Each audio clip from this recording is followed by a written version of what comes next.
Welcome everyone. Happy Wednesday. Yeah, we're streaming every day this week. It's just gonna happen. It's just gonna happen. I don't have one planned for tomorrow, but it's probably gonna happen anyways. We'll see. We'll see. I gotta take a day off every once in a while. Today though, special episode RHMax.tv. We had a debate. I've been itching for a debate for a long time. Like I've been asking people every time I ask, nobody wants to do it. I'll ask on Twitter. I get no response. I'm like, please tell me a controversial topic in the ecosystem that we can have a debate on, actually flesh out good information for people to decide what they think about something. Seems like a no-brainer to me. So when this one came up, it literally came out of nowhere. It was like, I did the show on Monday, and Brits had some comments on that. Dip catchers in the chat, and then afterwards, I was kind of like, man, I think this would be a good debate. And then I was kind of like feeling around, see who wanted to do it.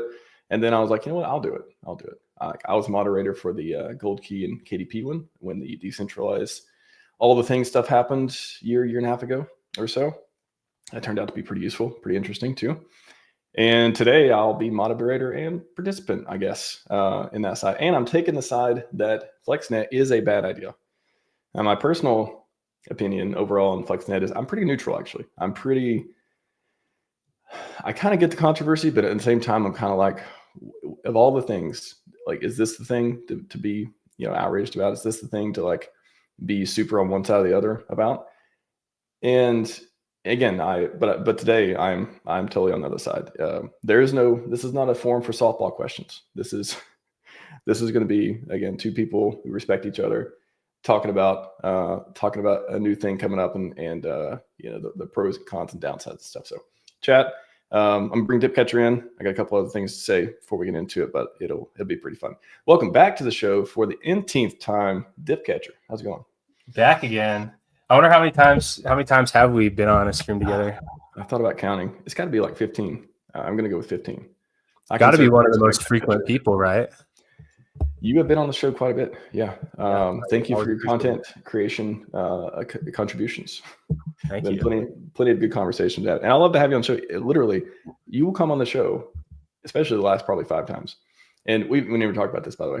And literally, you'll say something, and I'm like, I just do not agree with that. And maybe I'll respond, or maybe I won't, or maybe I'll be like, oh God, please say something more. That somehow let's break the let's come to common ground somehow. But it's like that doesn't faze me. Like I don't care. Like it doesn't.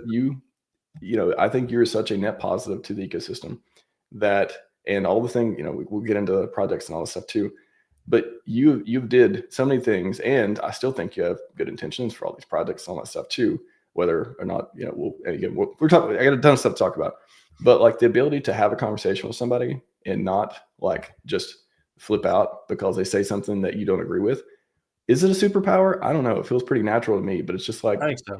It's okay. And that's good. Yeah. It's healthy. I think it's because we both have respect for the game. And if you have respect for the game, then you don't just get upset when other people are playing it. So I think that we are come at it from the same place. That's a good way to put it. And again, there's plenty of things you say that I'm like, wow, I've never thought about it that way. I'm so glad I talked to you and heard that perspective, because it helps me form better judgments about things. It helped give me the data. Again, I love having data and then deciding what I think from there. And how can you possibly pretend to be right or think you're going to be right if you don't know all the angles and you haven't thought about these things and you're not open to other things? Even if I can hear what you're saying today and not change my mind at all about anything, or I could, and that would be fine too. But it's like getting the information, having a discussion. This whole I don't know, this censoring people who have different opinion. Now that doesn't mean I have to give you, if I really didn't have all these prerequisites and didn't think you had a good intention, all that stuff, then yeah, maybe I would ignore the projects and all that stuff, and I wouldn't, we wouldn't be talking all those things.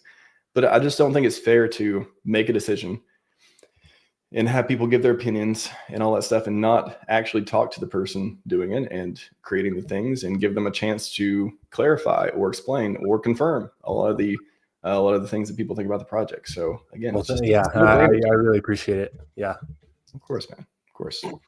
So that being said, I'm going to have a lot of hopefully constructive criticism. I've been working on yesterday and this morning a lot. It's been a big part of it is coming up to make this debate a great conversational debate. It's not going to it'll be less of a traditional, more of a conversational, because again, I'm a moderator and I got to do that stuff too.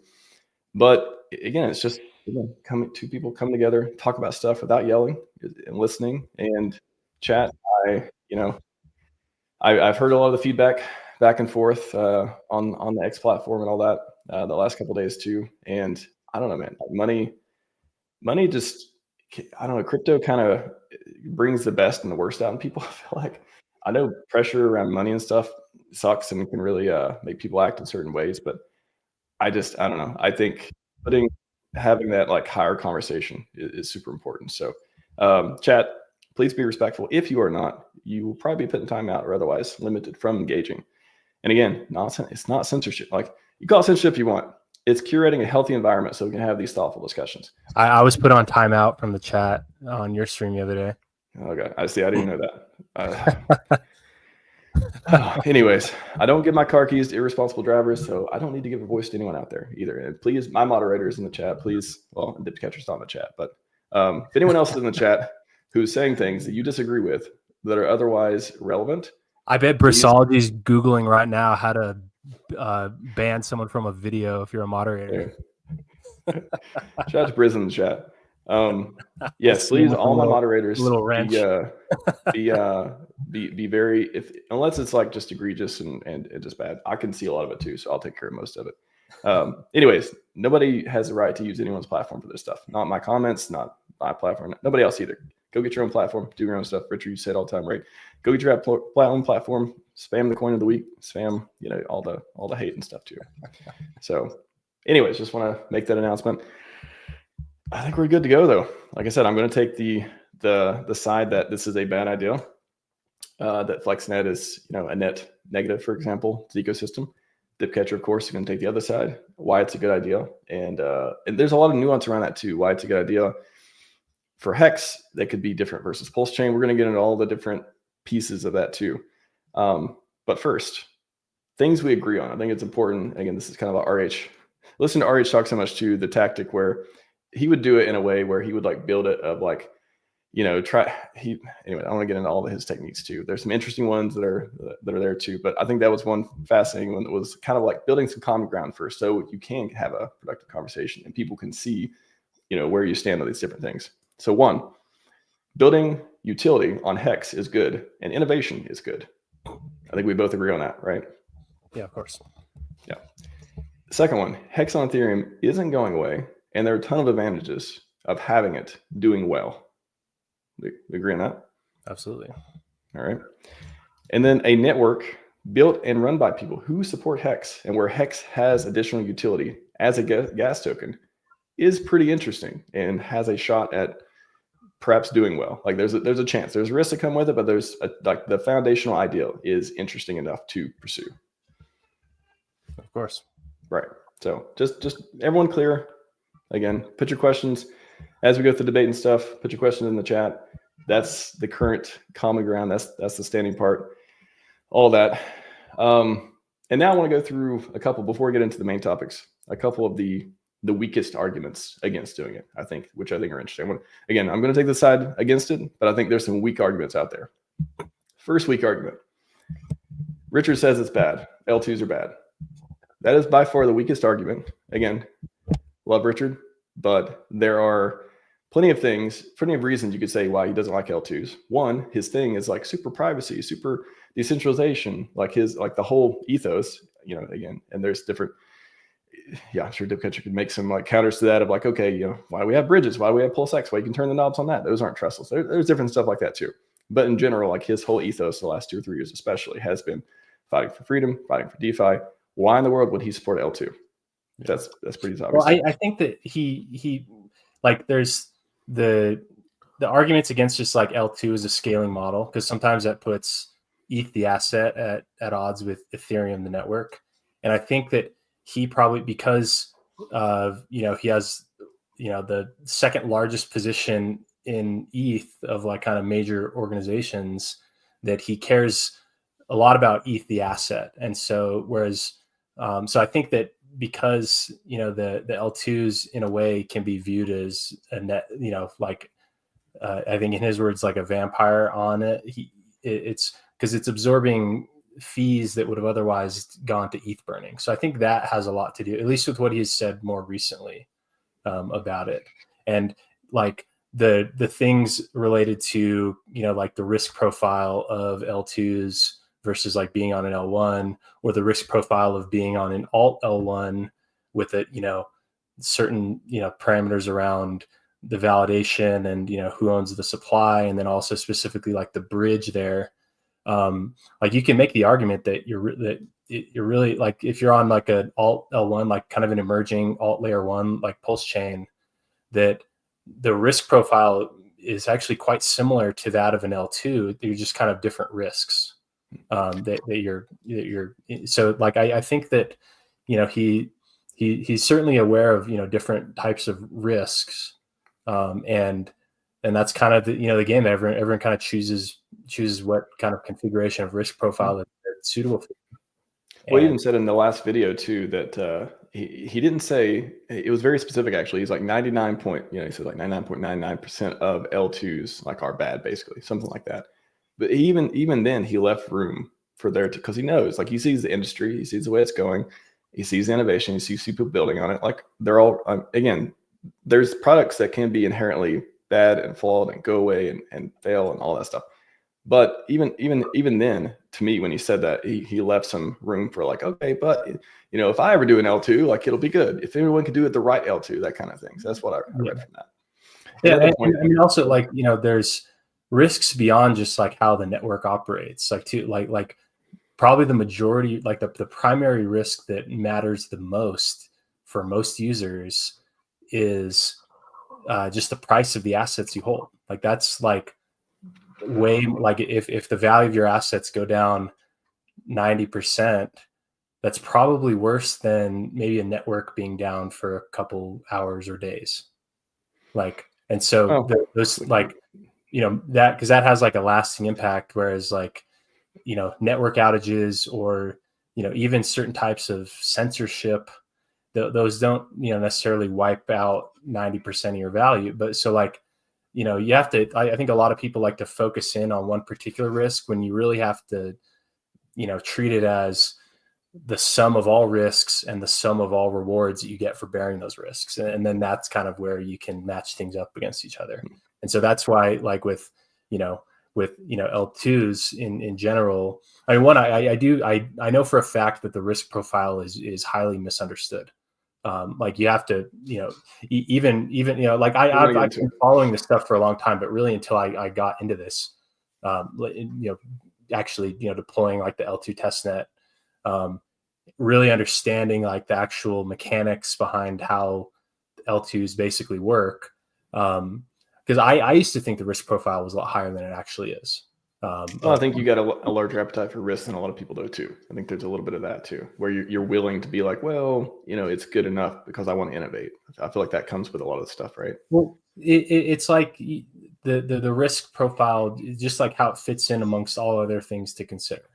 So and I would say that I'm on, probably I'm a little further up the line with that, and that's why they're like whenever you take on new risks, like usually the thing that I also keep in mind is, okay, like if you're going to take on additional risk, what's something else you can simultaneously do that reduces risk? And so like with FlexNet, for instance, it's like whatever, even though I'm certain that most viewers right now overestimate the risk of actual network operation, but if there is, probably the most specific one is related to what's called the data availability layer. That just with how it works with Arbitrum, basically, where even that risk is quite small, but that's in my perspective, like, a risk. If you're bearing that risk, like how can we de-risk in other ways? So de-risking is like the choice of using Hex as the gas token and the main network token, because if this is like a brand new token, like now you're bearing on all this other risk of like adoption and driving value to that. And that could disrupt the economics of how the chain works. Whereas, using like a less risky coin that's been around for 6 years, has gone through a complete up cycle and a complete down cycle, like that helps to de-risk, the risks there. And even with like, I go as far as with like, kind of one of the premier apps on FlexNet is FlexDex. That thing is really based around reducing risk around early stage token speculation. It has like a whole price floor mechanism. So like there's a lot of, even for any incremental amount of risk that is included, there's numerous ways to kind of balance it out by de-risking other parts of the whole system. And so that's we'll get into some of those details, and because I definitely want to get in centralization, the risk, and all those pieces. But I just want to get through a couple of and the other piece on this is the L2s don't pump the native gas token, right? Is that a fair assessment? Like the other reason Richard probably doesn't like L2s is because they aren't helping pump the price of Pulse.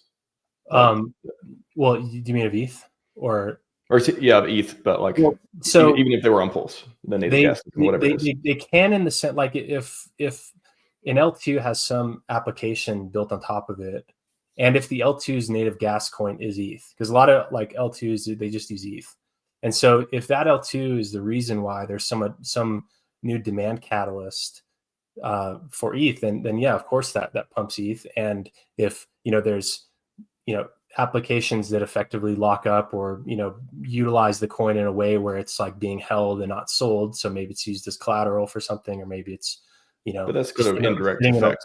But directly, it's taking transactions and stuff and moving them to a different layer. Yeah. Right? So like, the incremental demand for the coin to be used as gas, which can be quite high, but that's like where the high fees come in.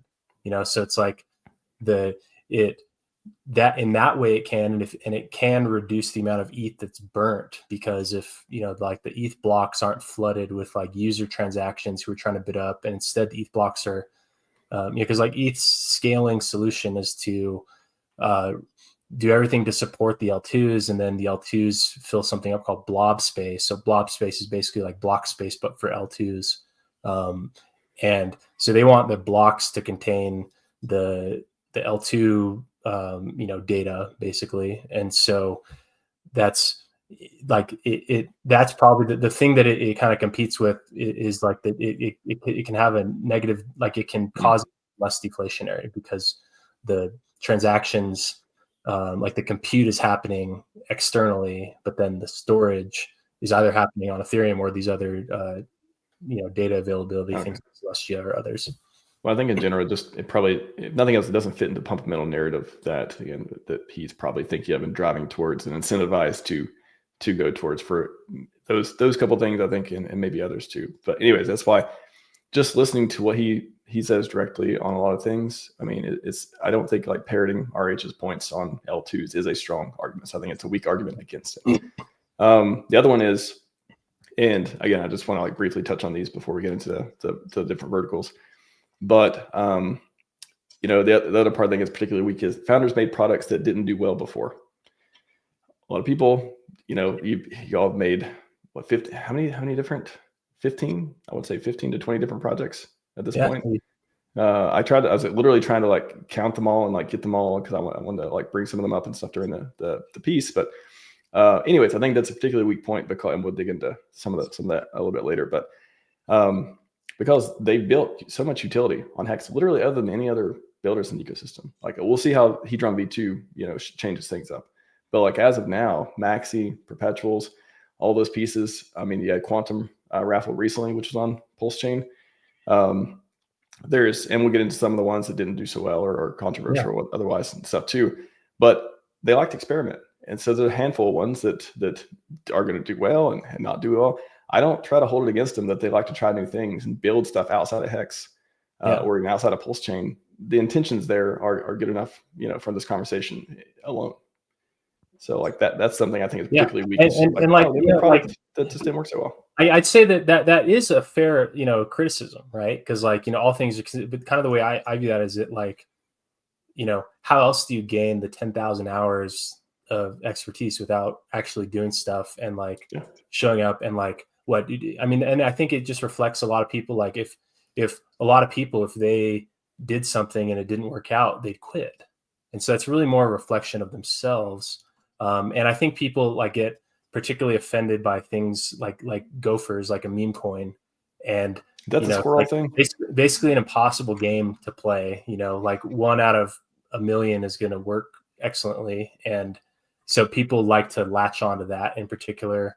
And so, but that's just like part of, it's like, that's what, if your whole purpose in life is to try to create things and drive massive opportunity, like you can't achieve massive opportunity without taking on risk and trying new things. And that's kind of, part of the game. And, all those experiences like that goes into a lot of, like things that you learn. Cause, people like to, clown on that stuff, but then it's like, there's some real lessons that you can really only learn having experienced it yourself. And it's like, okay, like, yeah, it's fun to dunk on people, but like, maybe that's like something that is an advantage in that case, is that like, we've seen different, structures that work and don't work. And then, that's kind of what, everything's always a culmination of everything in the past. So, I'd say that is a fair thing, but it's, kind of completely unrelated to. Yeah, that's what I'm saying. I'm categorizing it as the weakest points against in these three. So I got one more.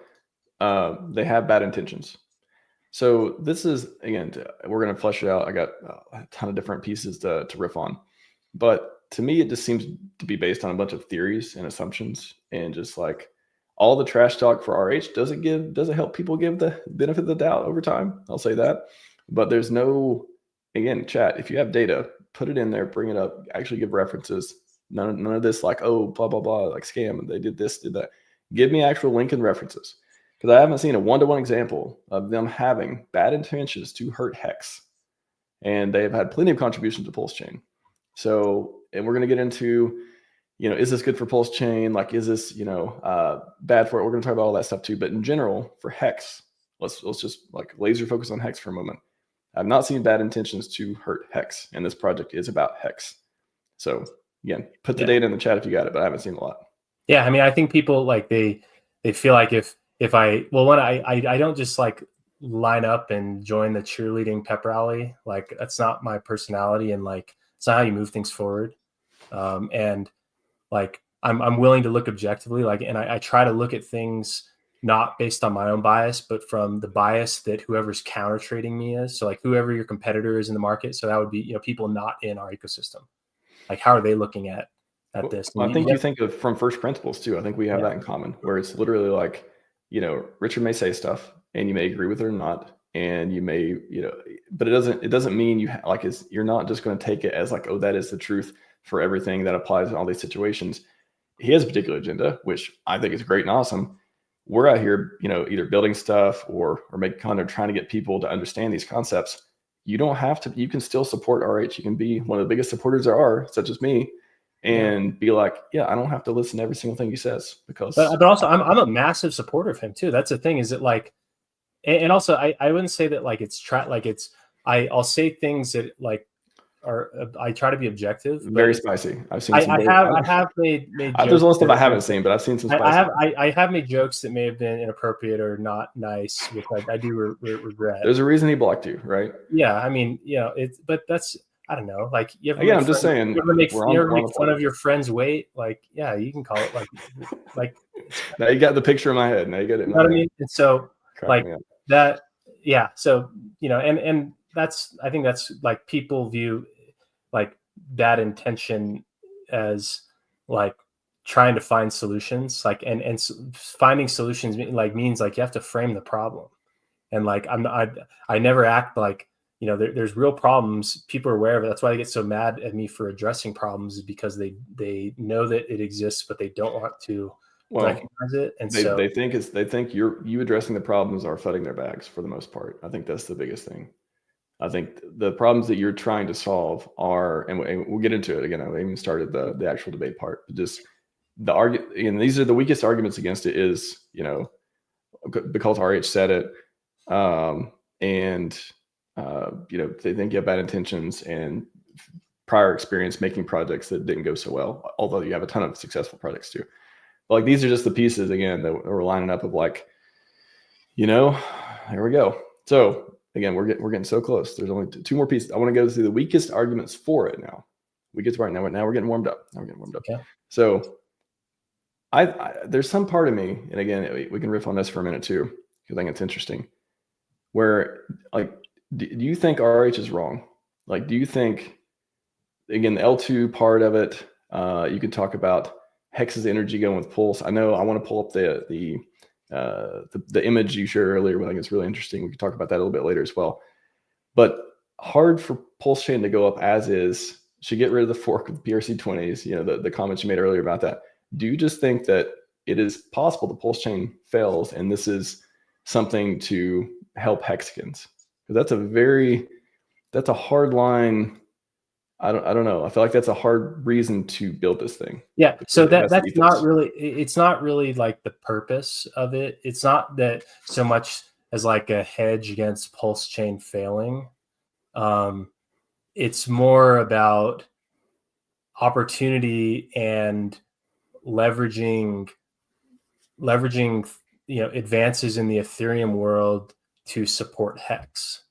And like the reason why the focus is on Hex is more about those kind of systemic problems that I've addressed, which aren't like those are just pure numbers. Like, and so it's not so much like an anti-PulseChain crusade. It's more like, you know, there's perceived opportunity to leverage Hex in a way that perfectly times up with a couple other factors, such as, you know, like all the Ethereum upgrades are really around supporting L2s. They're really trying to drive adoption of L2s. A more recent thing where you can use any token as like your L2 gas token, which is like perfect for large communities, like perfect, you know, it just lines up with that use case in general. Just where Hex is in the market, you know, it's gone through a full up cycle, full down cycle, and it's like something that to tag along to that can drive massive growth. And also with the Hex inflation being cut, you know, with like the stake yield going down, just like in real world markets, when rates go down, it encourages more investment and innovation because you can't just get free money locking up in treasuries. And so it's kind of all these things it's more about opportunity seeking, you know, as opposed to like it being about like, you know, like because PulseChain is doomed. Like, I don't think PulseChain is doomed. I think that just some of the assets are overweight, and that's a tough thing to fight through, but that doesn't mean doomed. Well, we'll get into it after this next point, because I definitely want to talk about that piece of, and yeah, but, and the other thing I think is, actually, I guess that was the main point. Okay. Anyways, moving on. We haven't got to the debate part yet. This is more just the setting the stage. Yeah. But hopefully that's been helpful for the chat as well, and to catch her to Mr. Nomini to get warmed up as well. Before we get into those pieces, though, I want to give people an idea of, because you probably, half of you in the chat, or I'd say probably 70%, probably don't know how it works. You've just heard thing and say thing, I imagine, or you just don't care and this is your first introduction. Both are fine. Walk us through day one. FlexNet, even you know, we can get into we're getting some of the technicals and all that stuff too, but FlexNet launches day one. Let's say it's in 2 more weeks, whatever. How do people participate? What do you do? What do they do with their coins? How does it work? Like, literally take me through, like, you're clicking these buttons on the keyboard. Like, how do people actually get on FlexNet and start doing stuff? Yeah. So you first need Hex on Ethereum. Most of you already have it. And then you simply bridge it over through, and at first it's wrapped in the Flex contract just to make it compatible to be used as the gas token. You wrap it in a thing called Flex. It's 1-to-1, always mintable, always redeemable, fully backed, no fees. It's not staked. It just sits there waiting to be redeemed. So Flex is just wrapped Hex. And then you bridge your Flex over to FlexNet. And then it, you know, wait a couple seconds, and then it's in your wallet. You have Flex, which is the native gas token. And so then from there, you can, you know, there will be its own DEX called FlexDEX. There's going to be other DEXs too. Like, you know, FlexDEX is both a DEX and a launch pad with some risk reduction mechanisms built in, and solve some UI UX problems around token trading. So that's a big innovation on its own. Just, you know, its native DEX. You know, there will be other protocols. And from there, you just, you know, connect to it like you would any other chain by just adding the RPC information to your wallet. And then you just go from there. And so that's So you start using apps, you start clicking on stuff, it's going to say you need to pay for gas or auto approval, or I know there's some maybe things around that. And Hex just leaves your wallet sent to validators, sequencers, I think. Yeah. And then that you just pay for transactions with Hex based on you're using apps and stuff. Yeah. And the fees are quite low. One, for similar reasons why they're low on PulseChain, just a small network with not many users yet. Just the baseline fee is low. But two, with the sequencer model, that basically allows for instant, cheap transactions. And yeah, so that's the and I mean I'd say by now the fast, cheap transactions, that's like table stakes. Like every chain has that by now. The real value proposition is going to lie in the things that are built on top of it and the opportunities that are available. Like the only reason you go to a new chain is because you perceive some big opportunity. And so between, like FlexDex in general is like a DEX and Launchpad that's really geared up for that type of use case of, creating, high growth potential assets. But two, just like a culture of innovation is, where it's not just going to be me building stuff on this, like trying to support other builders to be able to create like, a potential next crypto meta trend, and just supporting that type of culture, because with that, it's like that is, in my opinion, the best way to put yourself in position to be able to create that next big meta trend or that next big opportunity that's going to draw people in. So it's really less about kind of the tech specs of the chain and more about just kind of like the culture and the kind of the purpose of the, the things built on top of it. Okay. Again, chat, get your questions in there. I want to give people an idea of like how you can use it, what it looks like, when it launches, all that stuff too.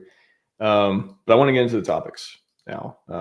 So first one, why not build an L2 on PulseChain? Whether it's using Ethereum Hex for gas or whatever, or PX or whatever it is, why not build on PulseChain? Why go back to Ethereum when the whole community is converging on PulseChain?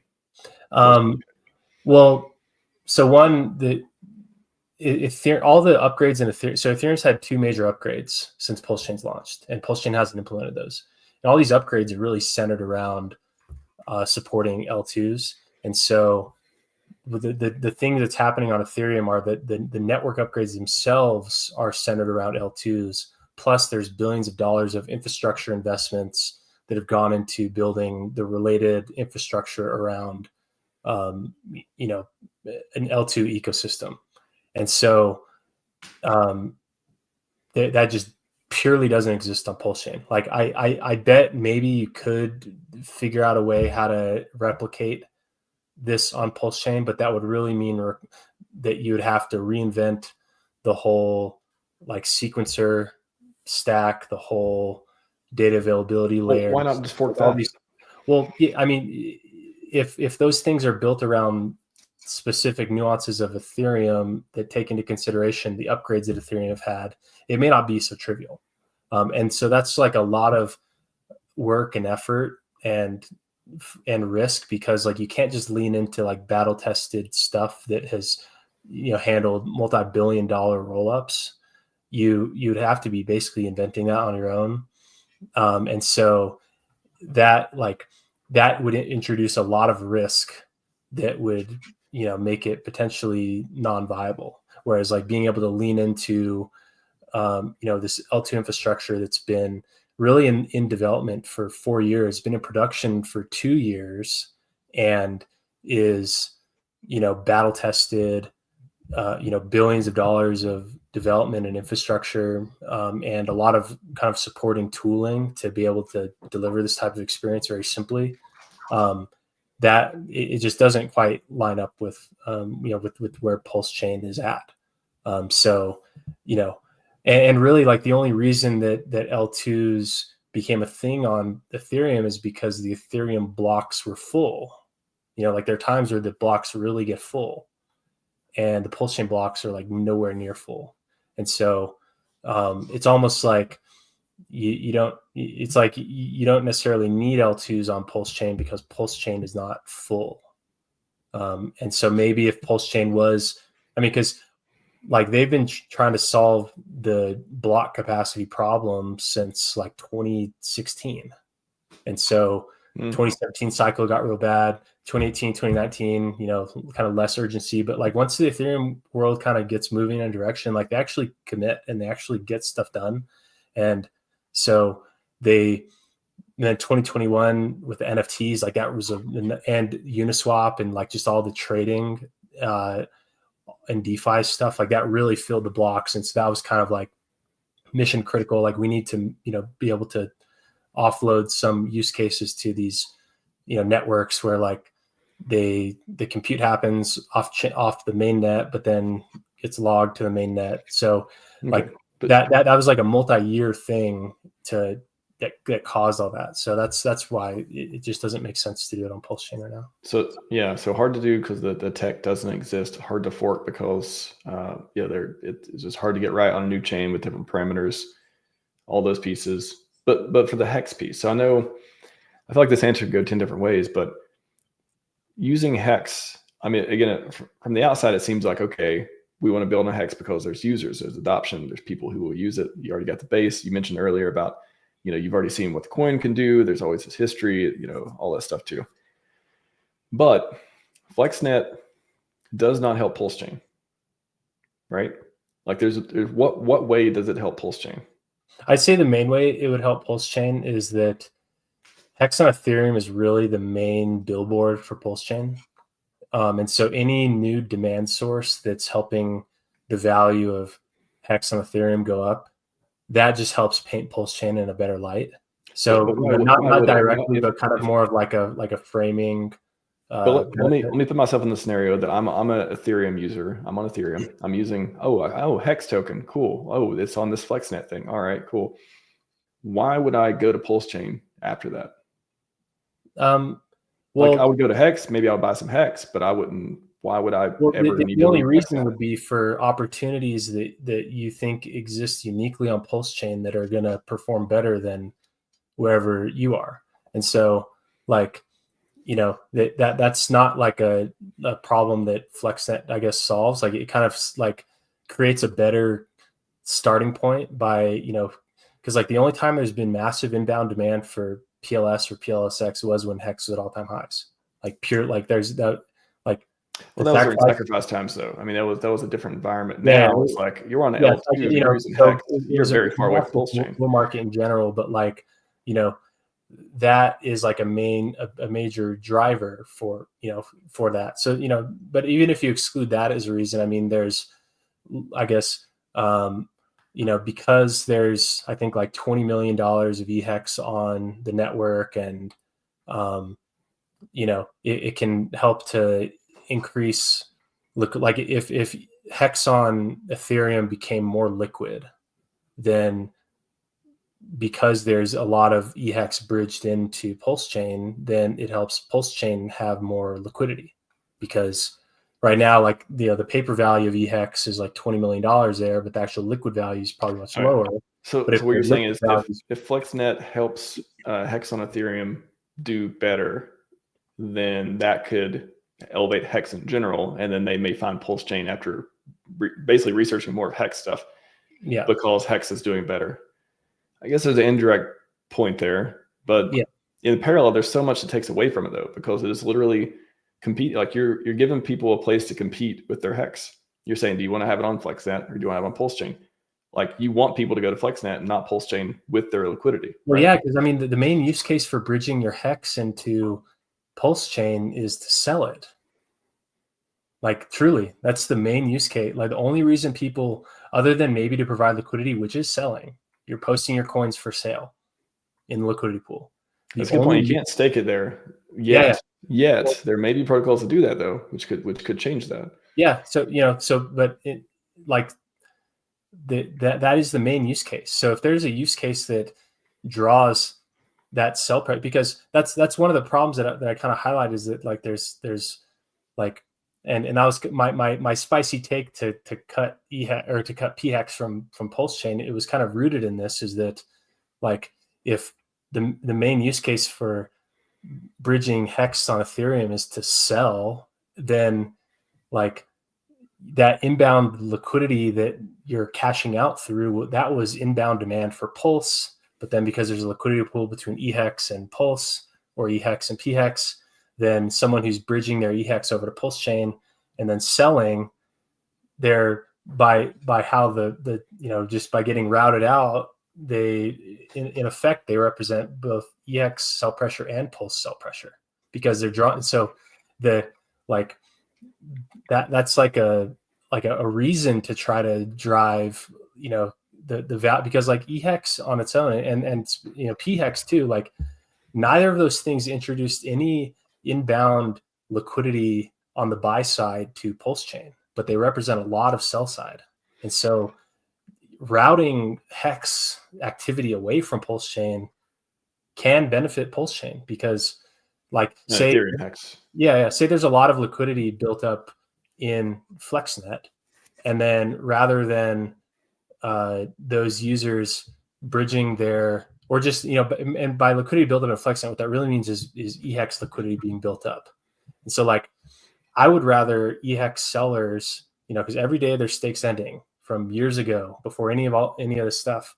And so I would rather those eHex sellers be cashing out on Ethereum than bridging their eHex over to PulseChain and then drawing liquidity from there. Like because there it's a lot more scarce, and it's and so that's maybe that's a side benefit too, is that like directing hex activity off of PulseChain is good. And because like any incremental PLS burning from fees, or any incremental PulseX burning from buy and burn from trading, like that's nothing compared to the liquidity draw that Pulse, or that hex can be on PulseChain. And so like you don't need that, like those incremental amount of extra demand for the network block space, like that's really not doing anything. And but why not add something in it to make it PulseChain? Like I know, and maybe afterwards you add a bridge to PulseChain, but again, like that's kind of just like a bridge. Again, people can trade it back and forth, like that makes it easier if they already have it on PulseChain, I guess. But that doesn't add a lot of value. I mean, maybe there's some cases there, but why not have it do something with PulseChain instead of entirely away from it, where people are going to have to use another network to interact with it, and they're not going to be on PulseChain touching FlexNet. So do you mean like building like eHex applications on PulseChain, or do you mean like on FlexNet? Why isn't there some? I think the thing that a lot of people don't like about it, it is literally it is PulseChain and FlexNet, two separate deals, and you're not interacting with PulseChain. You're not doing stuff on you're not supporting PulseChain if you're on FlexNet. You may be supporting hex and only eHex, but not the hex that a lot of people like on PulseChain. So if there was something that connected them, or otherwise like helped PulseChain, or I don't know what it is, but it's like it complicates things, where there is this crowd who loves eHex and wants something to do with it, and they're not getting a lot of staking API anymore. And you're right, like they're gonna, what do you put it on PulseChain for? Liquidity and selling and all that stuff. And I heard something weird.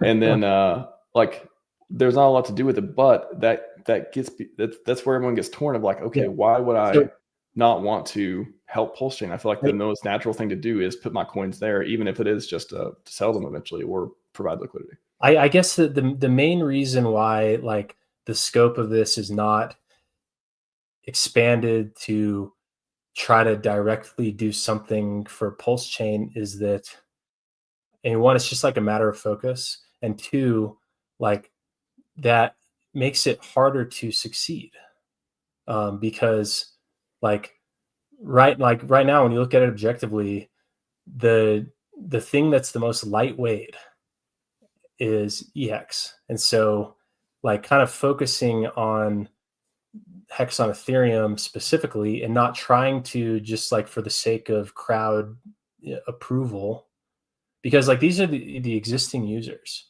which I know are important, but like for a new user coming in, because that's like, this doesn't succeed unless there's new inbound users who've never heard of this stuff before. And so like the less stuff that those new users have to then elevate, the more likely it is to succeed. Like if it also has to, like if the expectation is that FlexNet not only, helps to elevate eHex, but also must elevate a completely separate independent network, then like that's just a lot to overcome. Like that's the challenge with, not even elevate. It's just like you're building for building for a minority on PulseChain. You're building for eHex. I'll come to the middle. There's a lot of stuff that will get built that it also may make sense to deploy on PulseChain.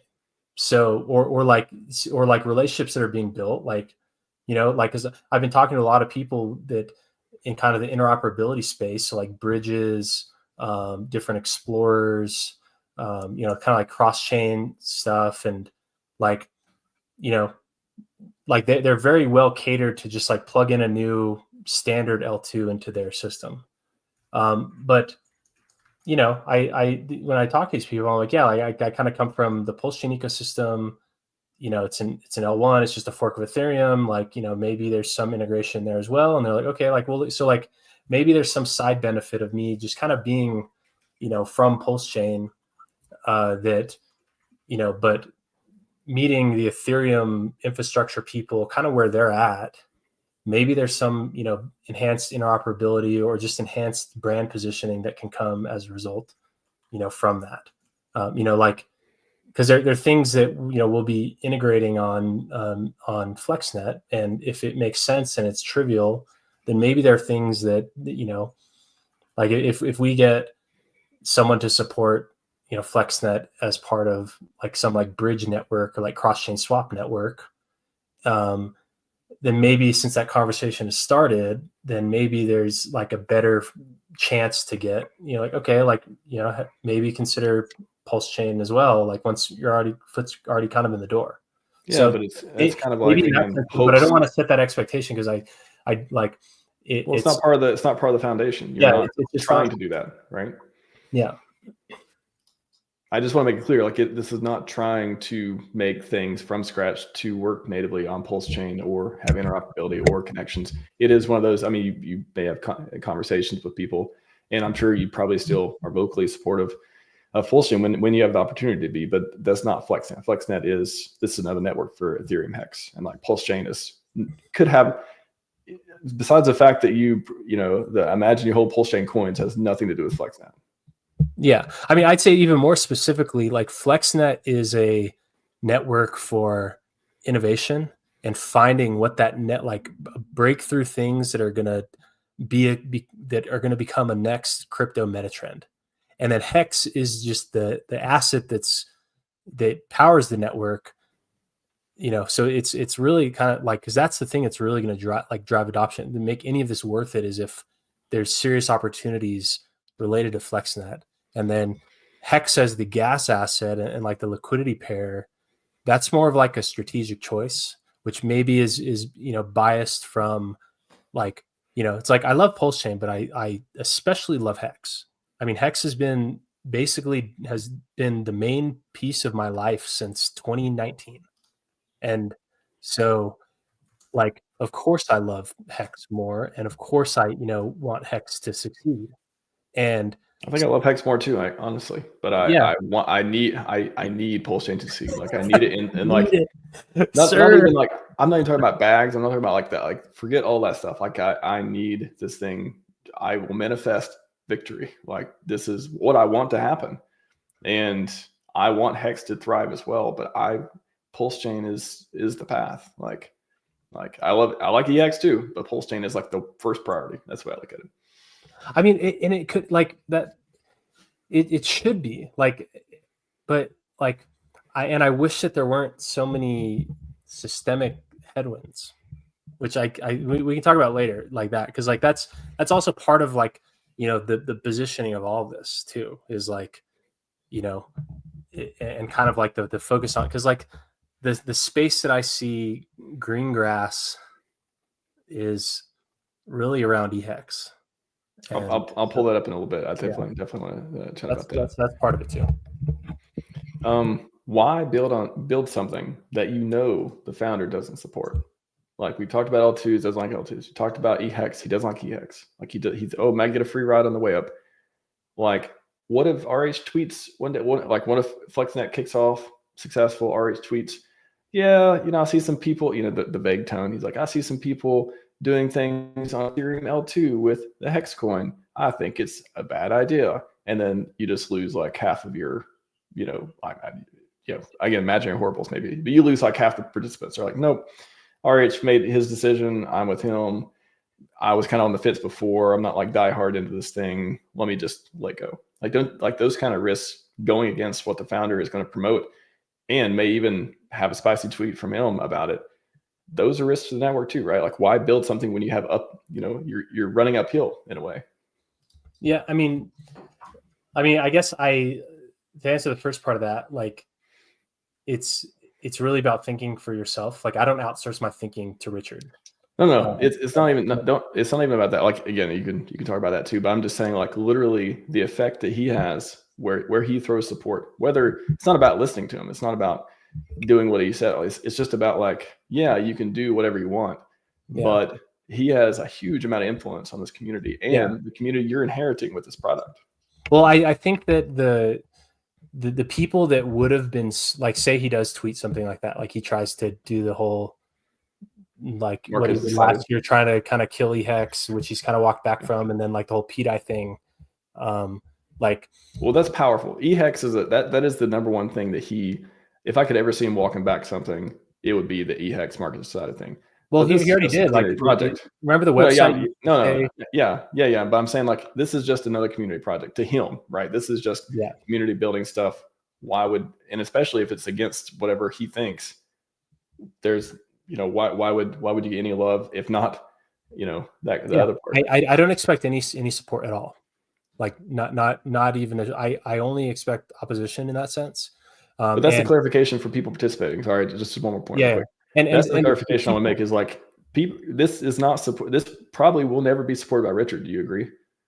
Like probably not. I mean, there's possible. It's possible. I mean, but it's kind of one of those things where if this caught like if there's like massive inbound, because I mean you'll be able to see it like.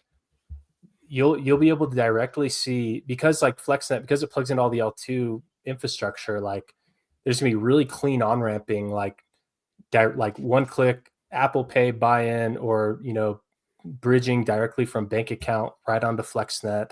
Like you'll be able to see demand, like native demand for Hex by means of FlexNet. Like it's gonna be very clear if like demand, like Hex price going up is gonna be related to FlexNet. So if like that's happening, I could see him maybe say like maybe coming to the middle, saying like, hey, like this is cool that people are doing this for Hex, but make sure you consider the risks, blah blah blah. So maybe he could come to the middle. But I'm really not expecting it. I'm really either expecting him to ghost it or him saying bad things about it. But the thing is that like the people who already just don't like me because I don't fall in line with just whatever he says, like the people who are just swayed by like they don't have the experience to come to their own conclusions on topics in crypto, and so they chose him as like their source of truth in the space. Those like that group of users, they already don't like me, and so they're not going to do it anyways. And so people that do align with me, they're probably not going to be like persuaded negatively by him because like him just saying out a tweet like that's one thing, but like what I guess what I do differently is that like I sit there and I talk to people all day long about this stuff. Like if people have a problem or a question, like if you tweet at me, I will answer you. Like, and so there's kind of that, like, you give me the goofy, I'll fucking do it again tweet. Yeah. I mean, it's like that, that rapport building, and that's what Richard used to do. Like when you and I first encountered him, like he was in the chats, he was on Twitter talking to people, like building rapport, building relationships.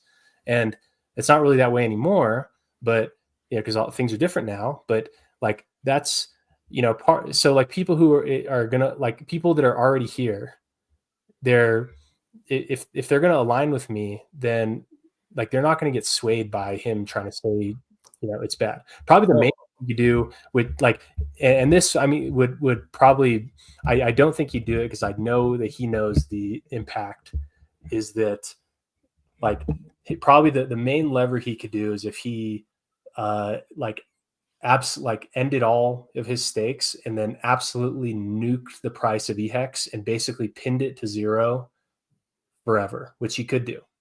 And so if he like fight to people expanding the use cases of Hex and trying to drive new demand sources for Hex, like if his response to that is to just kill it, then there'd probably be like a mass exodus from everything else, because like that is, one, I mean, it's a trust thing. Yeah. Well, trust in it. I mean, you look at the like, imagine if like, because people in our ecosystem might know like, oh, like he was trying to cut off the vampire L2 on Hex, but then people outside would be like, oh my God, Richard rug pulled Hex. They'd show the coin market cap chart of the Hex prices. Yeah, I mean, that's why I think it's super users like, because everyone like who, not everyone, but because really, and this is also why there's kind of a source of opposition, is that like the majority of users got in at the very highs of Hex. That's why price was so high, because there was a ton of new users, and most of those people funneled into PulseX. There's like 140,000 addresses that sacrificed for PulseX. So like most people, like the majority of people, not the majority of money. The majority of money comes from people who were in Hex early, but the majority of people come, so the vocal people, those are the people that got in at the time of the PulseX sacrifice. So they've only been down across everything. And so that like group of users, maybe has less Hex, but,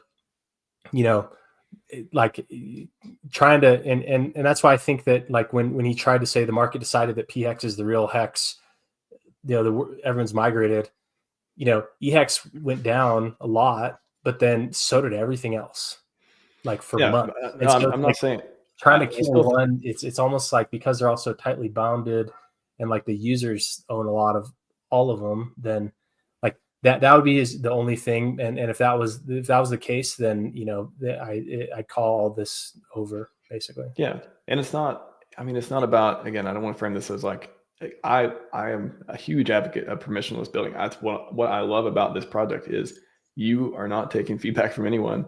You want to build something, you're going to build it, and because you think it's great and all these different reasons, and a lot of which you've laid out already. It's just the uphill battle that I see is, again, founder doesn't support two of the things that are main pillars of the project.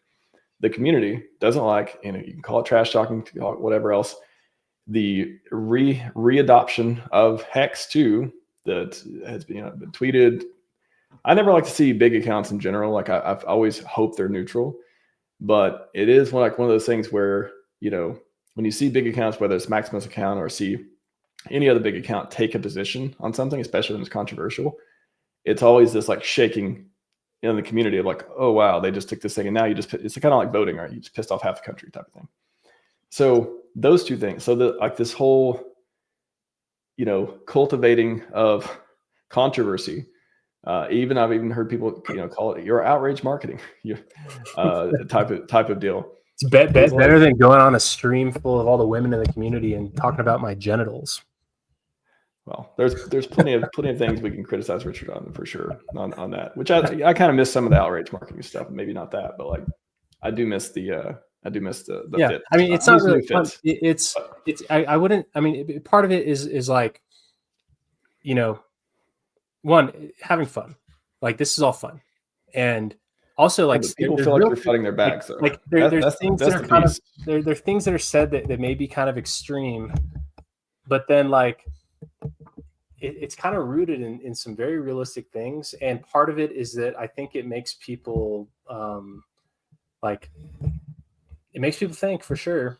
And it also like if it really, I mean, it's like, it's similar to how like if your opponents are focused on something that's not the game you're playing, like if they're outraged over something, then your opponents are going to be easier to overcome.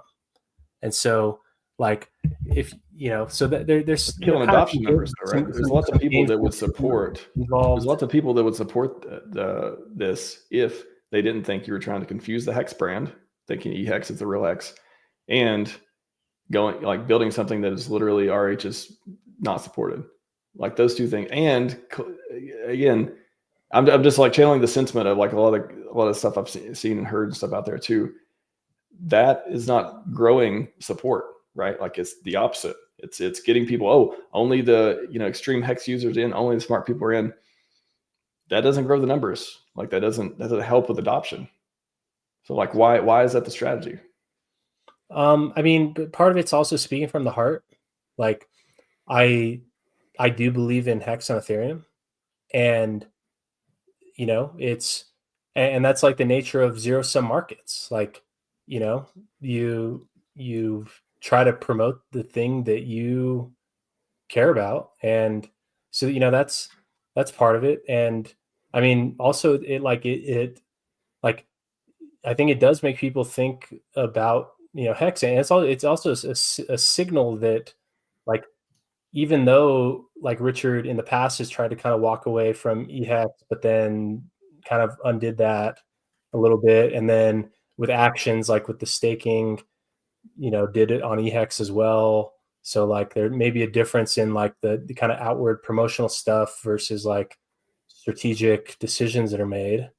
And so, like that's like I think it's important to signal that there are people that are willing to fight for eHex, because it is my earnest opinion it's the most important one. And so, yeah, if it rubs people the wrong way, welcome to the internet, welcome to Twitter, and like, good old fashioned shit posting never hurt anybody.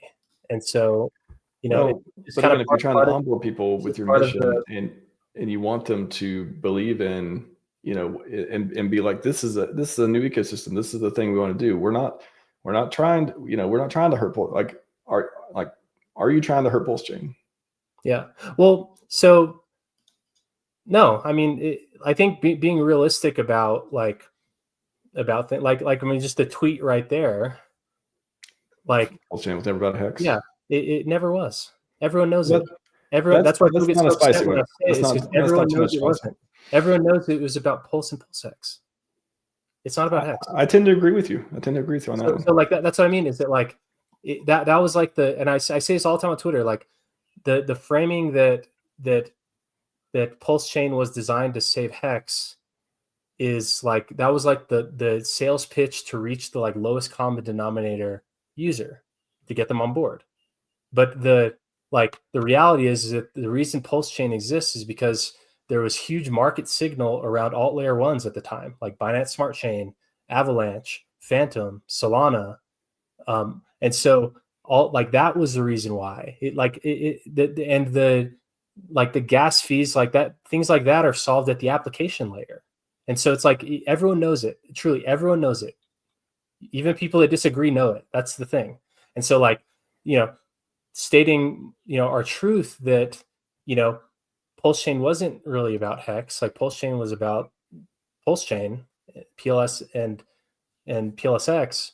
Like that's not like it's saying that PulseChain's bad. That's just saying that like, that like you can't expect PulseChain to like save hex, because that wasn't the purpose. If that was the purpose, that would have been the purpose.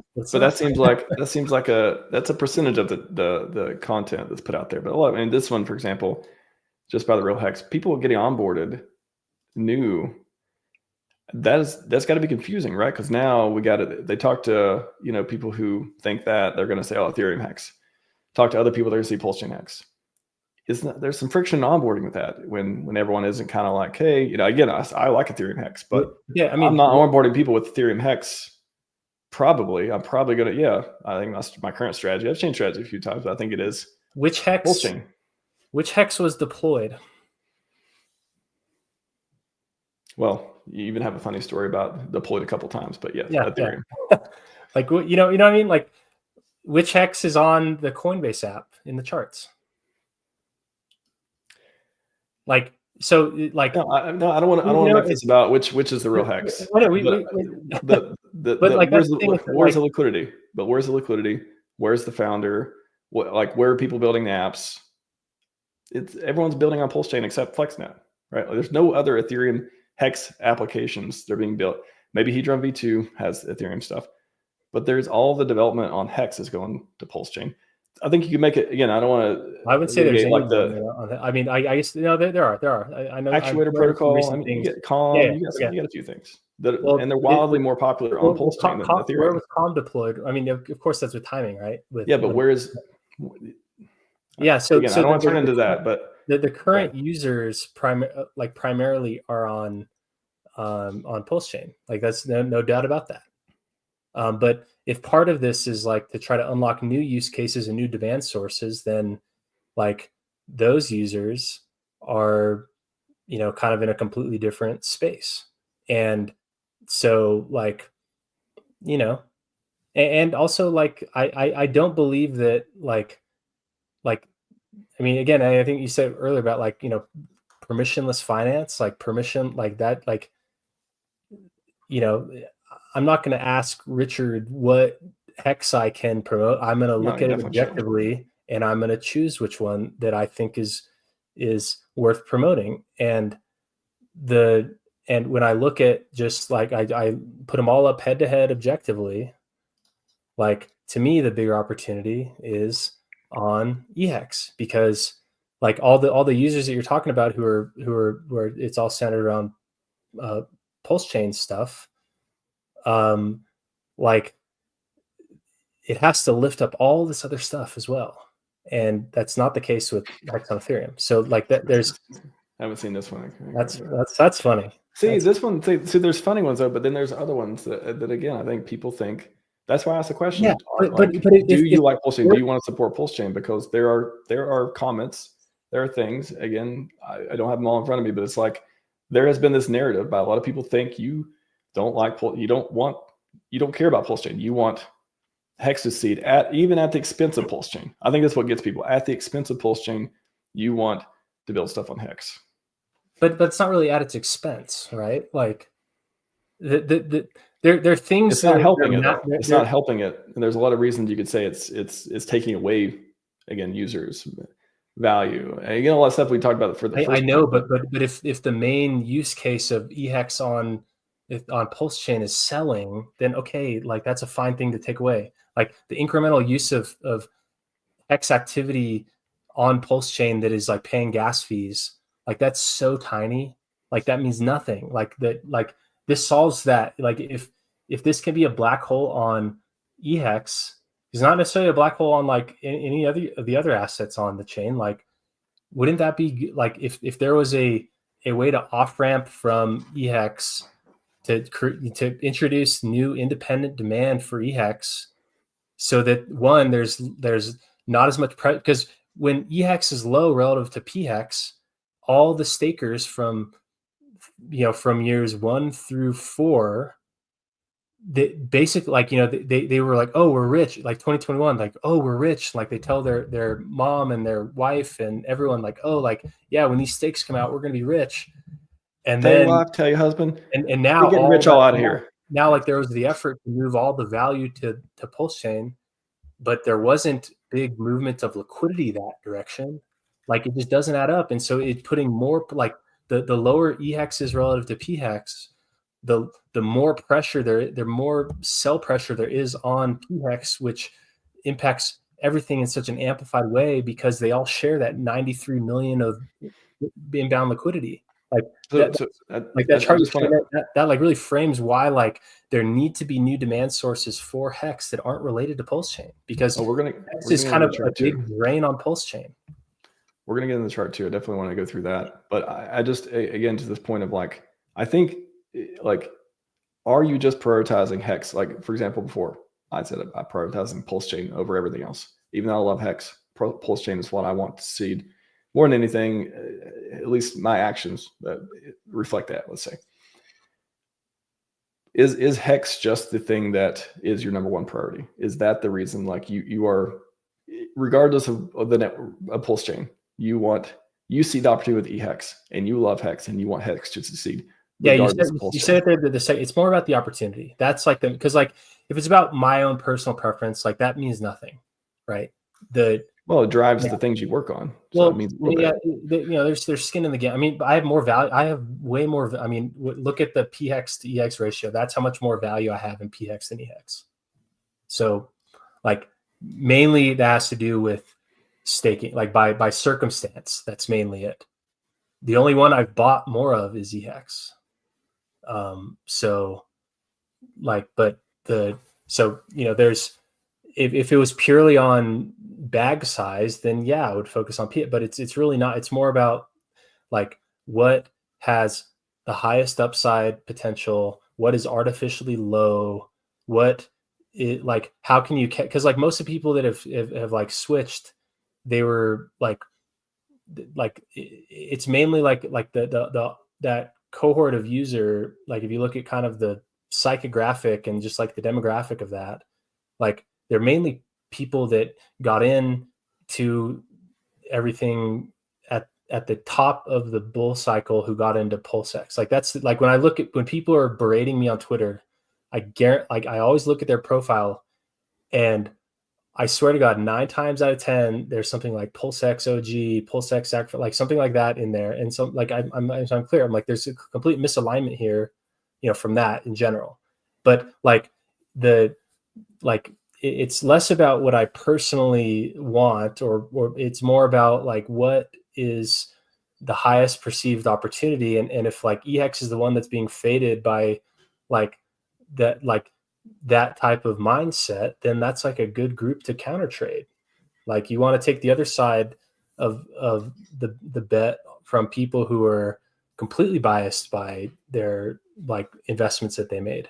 Like I'm not biased. I've said this before. Like I try to look at things. Like I try to not believe my own bullshit, and I try to look at things at how from the perspective of my competitors in the market. And so like I try to eliminate my own personal bias, and by doing that, like the solution is to the highest potential opportunity in this ecosystem is things related to Hex on Ethereum. And like I don't need to kind of muddy that down by trying to drag other things up with it. Like it has those side benefits. Probably the biggest benefit, other than like because it may like even if Hex goes up, that doesn't necessarily mean that people will like flood into Pulse and PulseX. Like, but if FlexNet absorbs a lot of Hex and creates a lot of new demand, then that can at least cut some of the leaking of the ship of liquidity. Well, so that's the piece. I mean, it's a great segue onto this, but we'll take a break from the main topics here for a moment. Just look at the chat because I think it's a couple of interesting things to riff on here too. Where does the Hex go? So you mentioned, can you talk about that? Like, it's not burned, or is it burned? Does it go to the sequencers? Like, where does it go? Yeah, so small element of fee burning, but the it's like it goes to like the fee goes to sequence, kind of how it would go to a validator, and the sequencer fees are split amongst the people who own the FlexNet ownership units. So that's that. So you will be able to run a FlexNet node.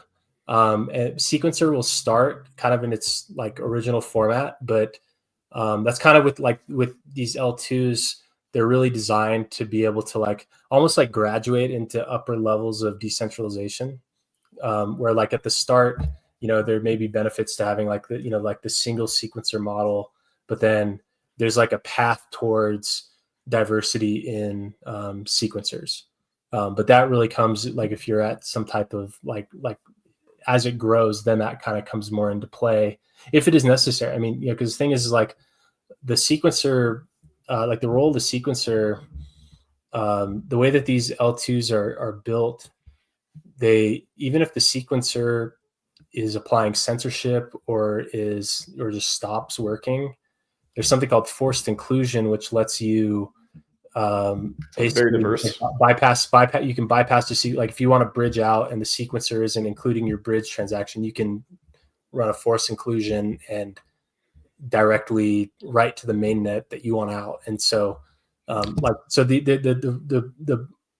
need for that sequencer decentralization probably comes into play once, like, if the network grows to like some certain size. So you can't, but the sequencer, that's part of the operation of the network, and those fees go to the FlexNet ownership units. Speak to this one real quick. I'll be right back. 30 seconds. So Interstellar asks, FlexNet main user base hexagons. Why would new users use FlexNet, not any of the 1,000 blockchains already out there? The only reason you use any chain is because there's some big opportunity that is on that chain that you think will outperform other things. So it's not really about like, why would they choose FlexNet? It's will there be opportunities that are unique to FlexNet that draws them in? And so that's why there's this focus on innovation. That's why there's focus on, not just like making copies of things, but actually trying to make big, solve big problems and, create, protocols that help to amplify upside and limit downside. So like kind of the first attempt at this would be FlexDex, which you should read about on the site. That has some risk mitigation around token launchpad stuff. And it solves some problems related to just token trading, kind of the user experience, and so that's one that's the first of many attempts to try to drive something that's going to be a big catalyst and big opportunity. Let's go on to, I want to talk about the prior projects and stuff too, and that's something that I keep hearing is people. A reason not to invest or pay attention to FlexNet or otherwise criticize it is the idea that you've abandoned other projects or things haven't gone well or these innovations haven't had success here or there. Can you just go through? I mean, maxing perpetuals, huge success, especially when they first came out, solved a big problem, utility. Maybe let's just go to maybe lesser known ones too. Poly, Water, DCA. Are people using those today? I mean, Poly is like the top earning ICOSA thing. Like that's, and it's just like basically a mass Sanhedrin stake pool at this point. And so, it's just there, like it's there, it's earning yield every day, and it'll come out in 13 years. So, that's just 13 years. That. I mean, Water was something for like the pooling of to help cover like gas costs for ending stake in the Maximus ecosystem and just general Maximus ecosystem growth. There's those people got a big airdrop, which I actually regret giving so many people the airdrop of a later kind of iteration on the stake pooling concept, which is Party. DCA, I mean, that was like a ton of people use that indicator. That was like the first sales channel for that. And those coins, they really exist just to be burnt. So a lot of them have actually been burnt, and people have the indicator, people use it and love it. So that I'd say was big success there. Combined Hex, you got Quantum Raffle. Yeah, so Combined Hex, I mean, that's like an awesome index. I mean, those are things that are like kind of like not like projects, but just like utilities. Like Combined Hex is like just a way so we can have a chart that tracks the price of EHEX plus PHEX. So like kind of useful utility. Not much. It's not something that like you promote to try to get people to adopt, because it's like there's basically no user benefit to it. There's enough liquidity was seeded to make it work, and so it's like a useful utility that was mainly just so I can look at DEX screen and look at a Combined Hex price chart.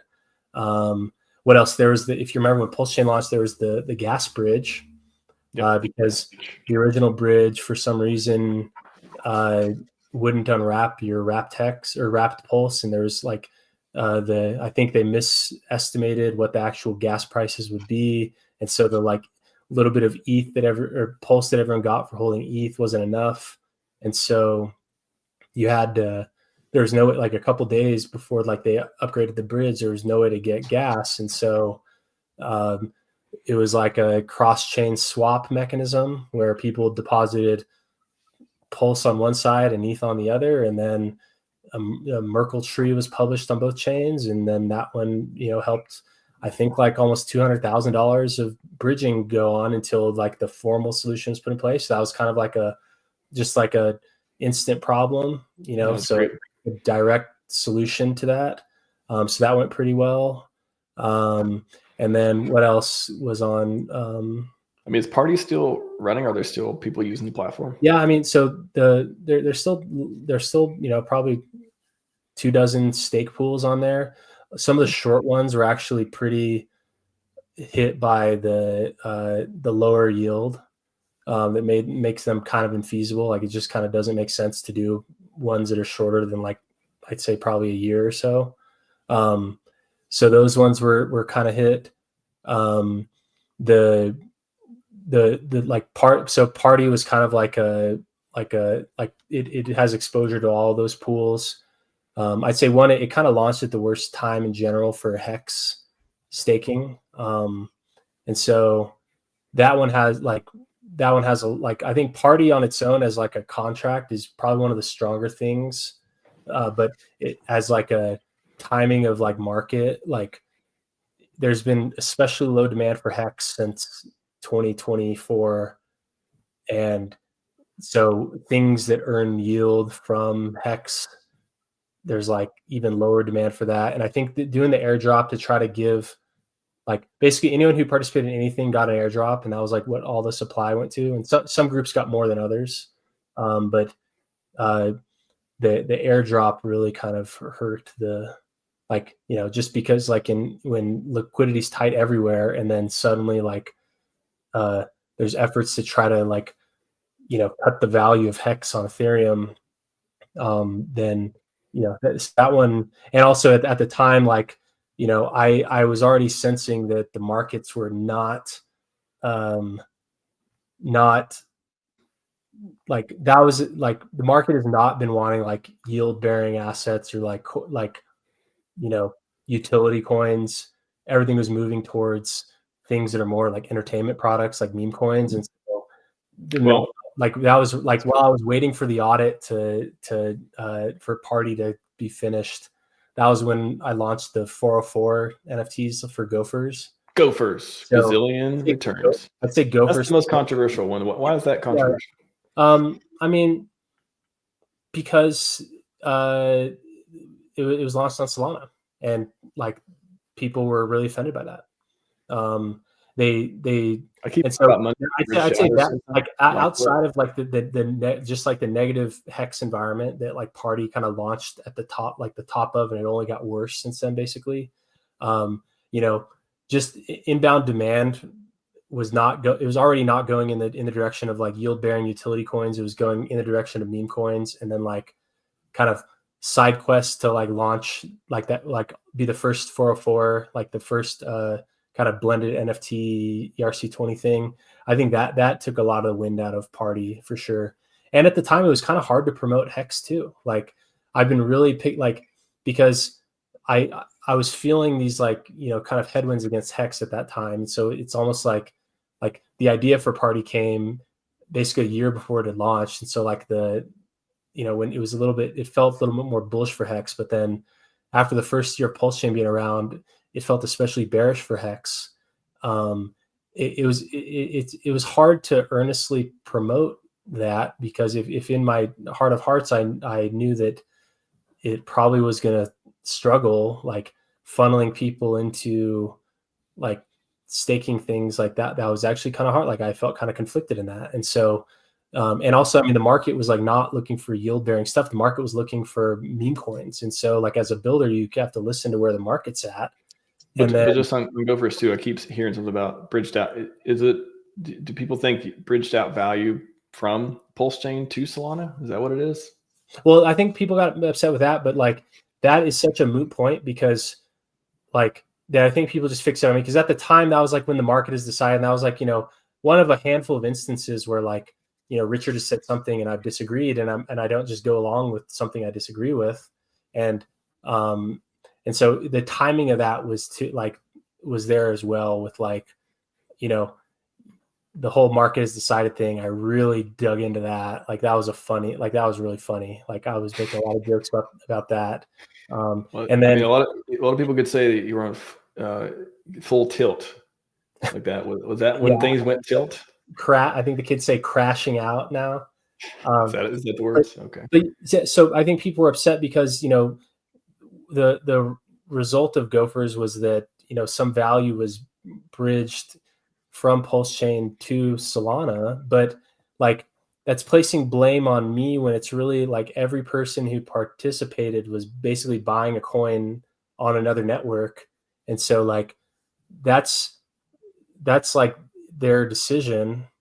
And also like if the problem is bridged out value, then why not like express the same outrage at the like one, I mean, maybe the viewers here who are already against me are going to hate this, but you should look at how much value has been bridged out by the 9 addresses that earn fees from the PulseChain bridge, and maybe compare that. So like if the problem is bridging value out, then like why not look at everything that's bridged value out? The difference in that is people believe the benevolence of the whale in that case, but they see founder do it.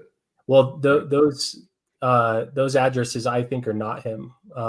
They all have kind of different.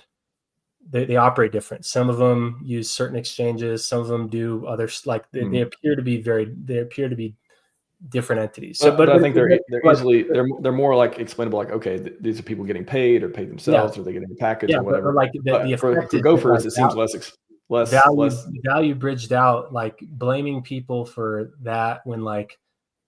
So it's just like, like people want to, they want to blame underperformance on somebody. And I think they're willing to, for me, because one, like they may already disagree with my stances on things. And two, like I'll actually talk to them and because I don't block people. Like I get harassed, but I do not block people. Like, and I reply. And so I think that like I've been dipping in the block. I've been dipping on the block button a little bit lately. I switching on I've that never blocked anyone. I was like that for a while, and I'm just like, I'm changing my mind with the facts change on that. That's also part of like I think people they want to fixate, and I'm willing to like if people have anger that's related to other things, but they're taking it out on me. Like honestly, it's kind of the least I can do is to be there for them in that way. So like I don't really mind. But that's like it like that is it's just how people react. Which let's hit one more before we move on to team. A lot of people have been asking about team and what happened with team. I mean, it's earning it earns similar to how DeSi earns. It earns a ton of hex, and every year it gets bigger. And so right now, like the people who are staking their team over year 3 are earning a shocking amount of maxi this year. Next year, it's even bigger. Year 5 is big. Year 6 is massive because you have second cycle trio ending, and you have the second installment of this maxi rebate. There's because there's so much bearishness in general, like people were selling teams. So like right now, like a high yield way to stake your hex would be to buy team and stake it, because like you're earning like backdated T shares that captured a lot of yield from high rate times. So team is like a shockingly high yielding thing. So it's there, and like maybe I should talk about that more because like but also it's there. There's plenty of materials published on it, and like that's kind of how these things are, like where they're fully immutable, complete things, and they have massive yield schedules. Like every year the team yield grows, and it's amplified around times like year 6 when, I mean, this is the first really big one, year 3, which ends in October. Year 6 is massive because there's base, trio, and the 369 rebate. Year 7 is big because that's the lucky time and a base. Year 9 is big because it's the third trio, 9th base, and the biggest installment of that 3691, year 10 is massive. So it's like, successful. Yeah, I mean, that's when people point to this. I'm like, yeah, there's some ones that didn't go well, or maybe the jury's still not out on some of this stuff too. Most of the stuff is built around Hex, and it's only existed in a catastrophic downturn. So that's also part of why I'm motivated to build around Hex, is because so much of what I built is highly dependent on Hex. And so like me just like tweeting more about team or party, like that doesn't move the needle. Like those are like right now the market doesn't want coins that are scheduled to earn yield over a long period of time. People want to get rich quick, and you can only do that on like basically brand new things. And so it's hard to like, so doing any incremental promotion on these things is not, in some cases it's probably better to not, because I mean, the team, like sometimes I'll see like whenever, like I'll post something like like suggesting that the Hex rates are too high and Richard needs to stake everything to cut rates to stop the inflation of Hex. And I see people are like, oh, I'm selling everything. And I go and look, and like people early end stake their team and then sell it. And I'm like, they think that impacts me, that I'm like somehow like offended by like, and so all they're doing is just like boosting so like, in some cases, maybe it's better for, the people who already have it to not be crowded out by new team stakers, because then they'll like the earnings that they'll get from that is probably greater than like just incremental price increase on assets that are more like yield bearing things. So it's teams awesome, and it has buying team now and staking it through the end of the Deci stake, you'll earn more Hex than you would staking Hex right now till that time. So let's move on to some of the technical pieces too, some of the centralization, contract risks, all that stuff with L2. That is, again, one of the biggest arguments. Rich made it before, other people made it before. Again, still seems to be super popular in the industry. This is something new for you. You've said you read up on a lot too, and think it's less risky than it used to be. But can you compare it to, because there are things we use that have admin keys, there's things we use that have risk. PulseChain Bridge, PulseX, you can turn stuff up and down with the farms and all that stuff too. OmniBridge, which is PulseChain Bridge, uses validators. FlexNet uses validators and sequencers, from what I understand. But the sequencers seem to be pretty easy to censor stuff, pretty centralized as well. What makes this? How can people trust this piece of DeFi when, I mean, the whole thing is like, you're making these huge trade-offs with it? Well, I'd say the main risk on the sequence, like a rogue sequencer, not so much the censorship, because you can route around that through the forced inclusion mechanism. Like, a risk that I would be more sensitive to would be that the sequencer doesn't have, like if it's like a centralized sequencer mechanism, it doesn't have competitors who would do miner extracted value. So like, how like on Ethereum, there's like these, like a network of like, how like Flashbots works, where there's basically like these off-chain markets for who can compose blocks. Like if you look at who's building blocks on Ethereum, it's called like Beaver Build. They build a lot of them. And so like, there's basically these like off-chain auctions to see who can be the one that composes the blocks. And then that user, because they have the right to compose blocks, they can insert their own transactions and, capture some extra value from there. So sequencer doesn't have competition in that sense. So a rogue sequencer, or a sequencer that's trying to extract value from users, could, if you make a big trade, maybe the sequencer, sandwich, like trades against you if they know that your swap is going to move price and you didn't set things like slippage limits or something. Like the sequencer could do something like that. But then if the sequencer built a brand around like extracting value in that way, like nickel and diming people, then like their revenue source from the fees would just go down because people would stop using it. So that's kind of the market force that resolves that there.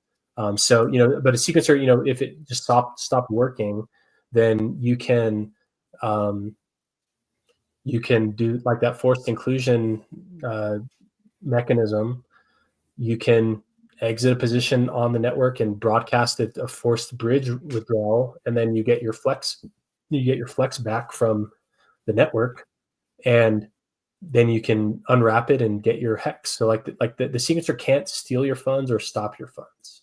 The sequencer could trade against you, but that would be easy to detect, and you don't really see that very much because it would just not be like, it's not a good way to kind of deal with customers.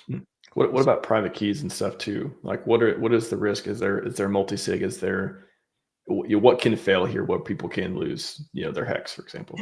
Well, so if the network stopped operating, then you wouldn't lose your, you can always, because when you do a forced inclusion, you're not writing to the FlexNet, you're writing to the mainnet, and so the risk of lost funds is not particularly high. Like if things went really rogue, it's more that it would just be an inconvenience, and you'd have to go through those steps to withdraw and just be done with it. So yeah, I mean, that's, people look at the inconvenience as being, network went down, I can't get access to my funds. That is stuff we don't want to deal with, right? Like it seems like this is adding so much complexity to the whole process of I feel like when I use Ethereum, I use PulseChain.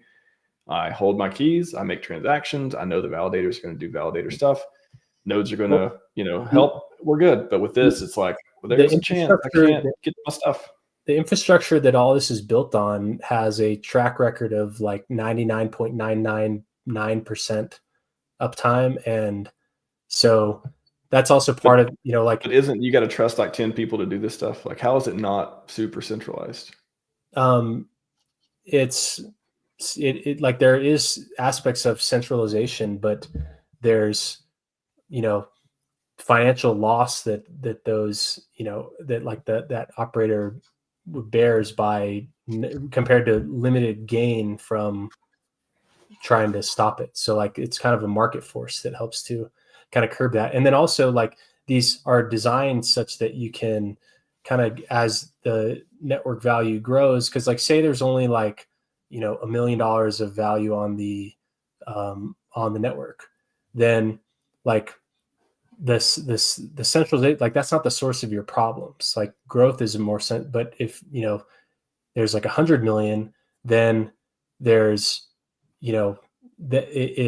you can always graduate. And that's kind of there's a premise in the L2 space called progressive decentralization, where right out the gate, max decentralization to secure a small amount of value, it may not even be worth it compared to the benefits that you get from just kind of the L2 model. But then as things grow, you naturally, take those steps. And there's sites that track kind of the progress that L2s make as they kind of, and some L2s graduate to a full self-sustained L1 at some point.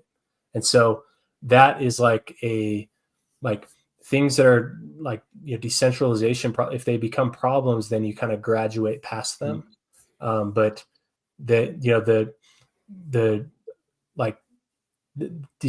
centralization, that's just one such risk. And especially when kind of a premise of this is that we're going for high risk, high reward opportunities that only exist here, then if that's your your kind of initial frame, then you can tolerate risks and other things, because the greater risk profile is more related to assets you may be trading. So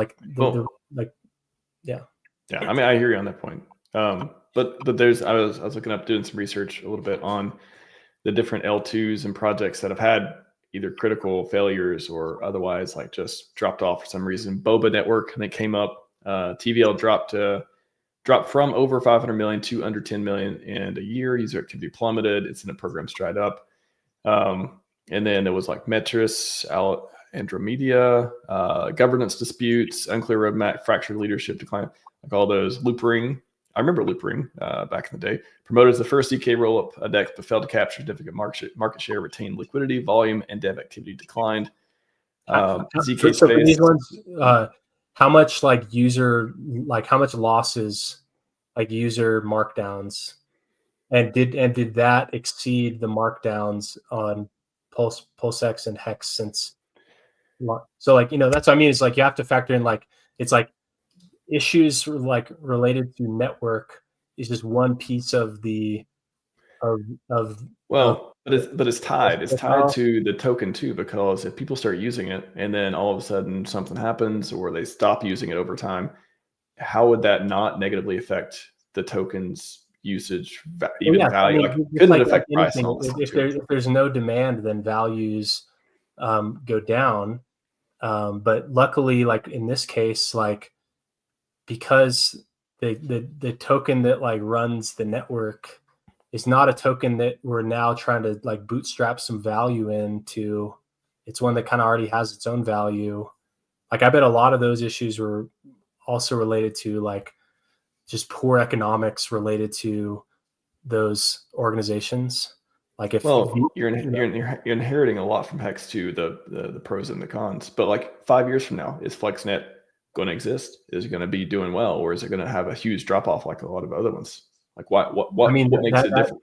that comes that it all comes down to the opportunities that exist on it, and if like there's things that can drive adoption, and so kind of the way to ensure that that's highly likely is to create a culture of innovation, to do the work to build relationships and make it a positive place that attracts users. So it's like, as of right now, it's only on testnet. So like, there's nothing that, but that's kind of like the guiding force is that if you want it to be around, then, it needs to be like, But who's going to build on it though too? Because it's a very Hex centric focused thing, yeah. right? Like for better, for worse. So are there going to be other Hexicans building on it? Is it just going to be I don't want to say apps? until like they I want them to be able to kind of frame it for themselves. But you'd be surprised at how many things on PulseChain have been asking me for help and information about deploying, big things that are currently on PulseChain on FlexNet. So, that's like kind of the start there. And then two, like, that's where, like this isn't just like a launch a smart contract and kind of be done with it. Like this is like there's a lot of like business development and developer relationship type activity that's part of this. And so it's not like, what we have now is like, it's like, it succeeds if like we're able to do that. And so that's why like a big part of it, like if you look at the website, a big part of it is kind of like this, this premise of an incubator where, providing support to developers building on it and also like seeking out things and like experts who, could contribute to this and allow them to leverage just a lot of the experience and expertise that's been built up building in the space for 8 years now. Well, just on, so sequencers are earning the Hex for transactions, right?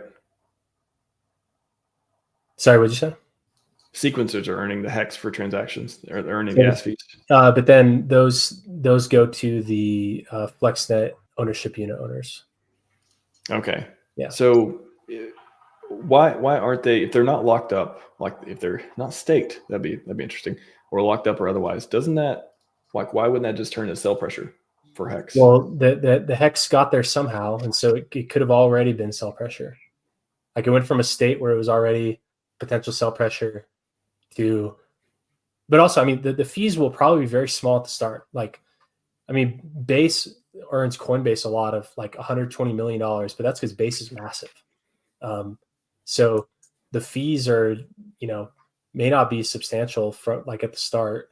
And if those coins are sell pressure as a result of becoming fees, then they were sell pressure to start. So nothing changed. Those coins could have been sold by their original owner.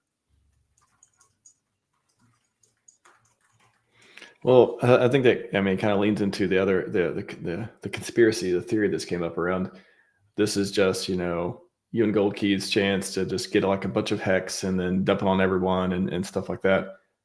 I'm just, again, that's something I don't believe, obviously. I'm not expecting to substantially increase like that. That'd be nothing.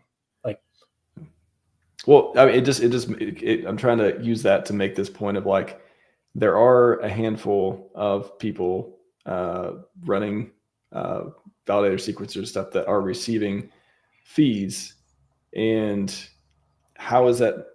I think just one of the things that maybe people are worried about too is how does that not turn into sell pressure for hex? How is that not just a way to collect more hex to sell? Well, I mean, it could have been sold in the first place. So like, it's not like it's adding new potential sell pressure, because for that to have happened, someone would have had to wrap their hex into Flex, bridge their Flex onto the network, and then use it in something. And then, 0.001% of that gets carved off into a fee to a sequencer. So they could have, like, the hex to start with just could have been sold. So like, it's not really like something being potential sell pressure in one person's hand and then becoming sell pressure in someone else's hand. That didn't change the net sell pressure. It's still the same. So like, it doesn't, doesn't introduce that. But the intentions, I'm trying to frame this in a way that makes it, I mean, if the intentions were from the start to just collect a bunch of hex, this would be a way to do that if you were all controlling the network, right? Like if the funnel would work that way. Not saying that's your intention. I'm just saying like the framing of that question is like, here's a great way to go down to eHex and I'm totally incentivized to make this network popular to get more hex and then to sell it or whatever. Right? I mean, as of now, I own 0 ownership unit. I guess there are 2 that to test the site, but like the ownership unit holders get those. And so at this point, I don't have any ownership units. Yeah, but why wouldn't you have ownership units? Like, why wouldn't that be your incentive to make this thing successful too? The right balance. Well, because a big part of it is, I mean, that's not to say I won't own some. Like I could issue myself some, or I could buy some myself. But it like that's just like, this is like a hex is like a new revenue source, isn't like part of like, that's not like that's like not the outcome. Like I rather than myself getting incrementally more hex, it's probably better that goes to the people who purchased ownership units, because that's like their yield source. And then if that's their yield source and they choose to sell, like that's their choice. And it's no different than someone staking hex to earn more hex to sell. So it's like, no matter, if you put in the work, if you're participating, you put in the work and you earn stuff from it. Like, yeah, it makes complete sense. Yeah. But I think that's just the bad framing of it is, oh, this is a way to collect more hex and abandon the project. I just want to, let you clarify of like that piece. Ownership units, I think, are important to hear about too. Like, so if you say you can have more ownership units, is there a period where you can't? Like how centralized are the ownership units distribution? So right now there's about like 150 people that have purchased them, and it's pretty spread out. There's a handful of, here, let me just look real quick.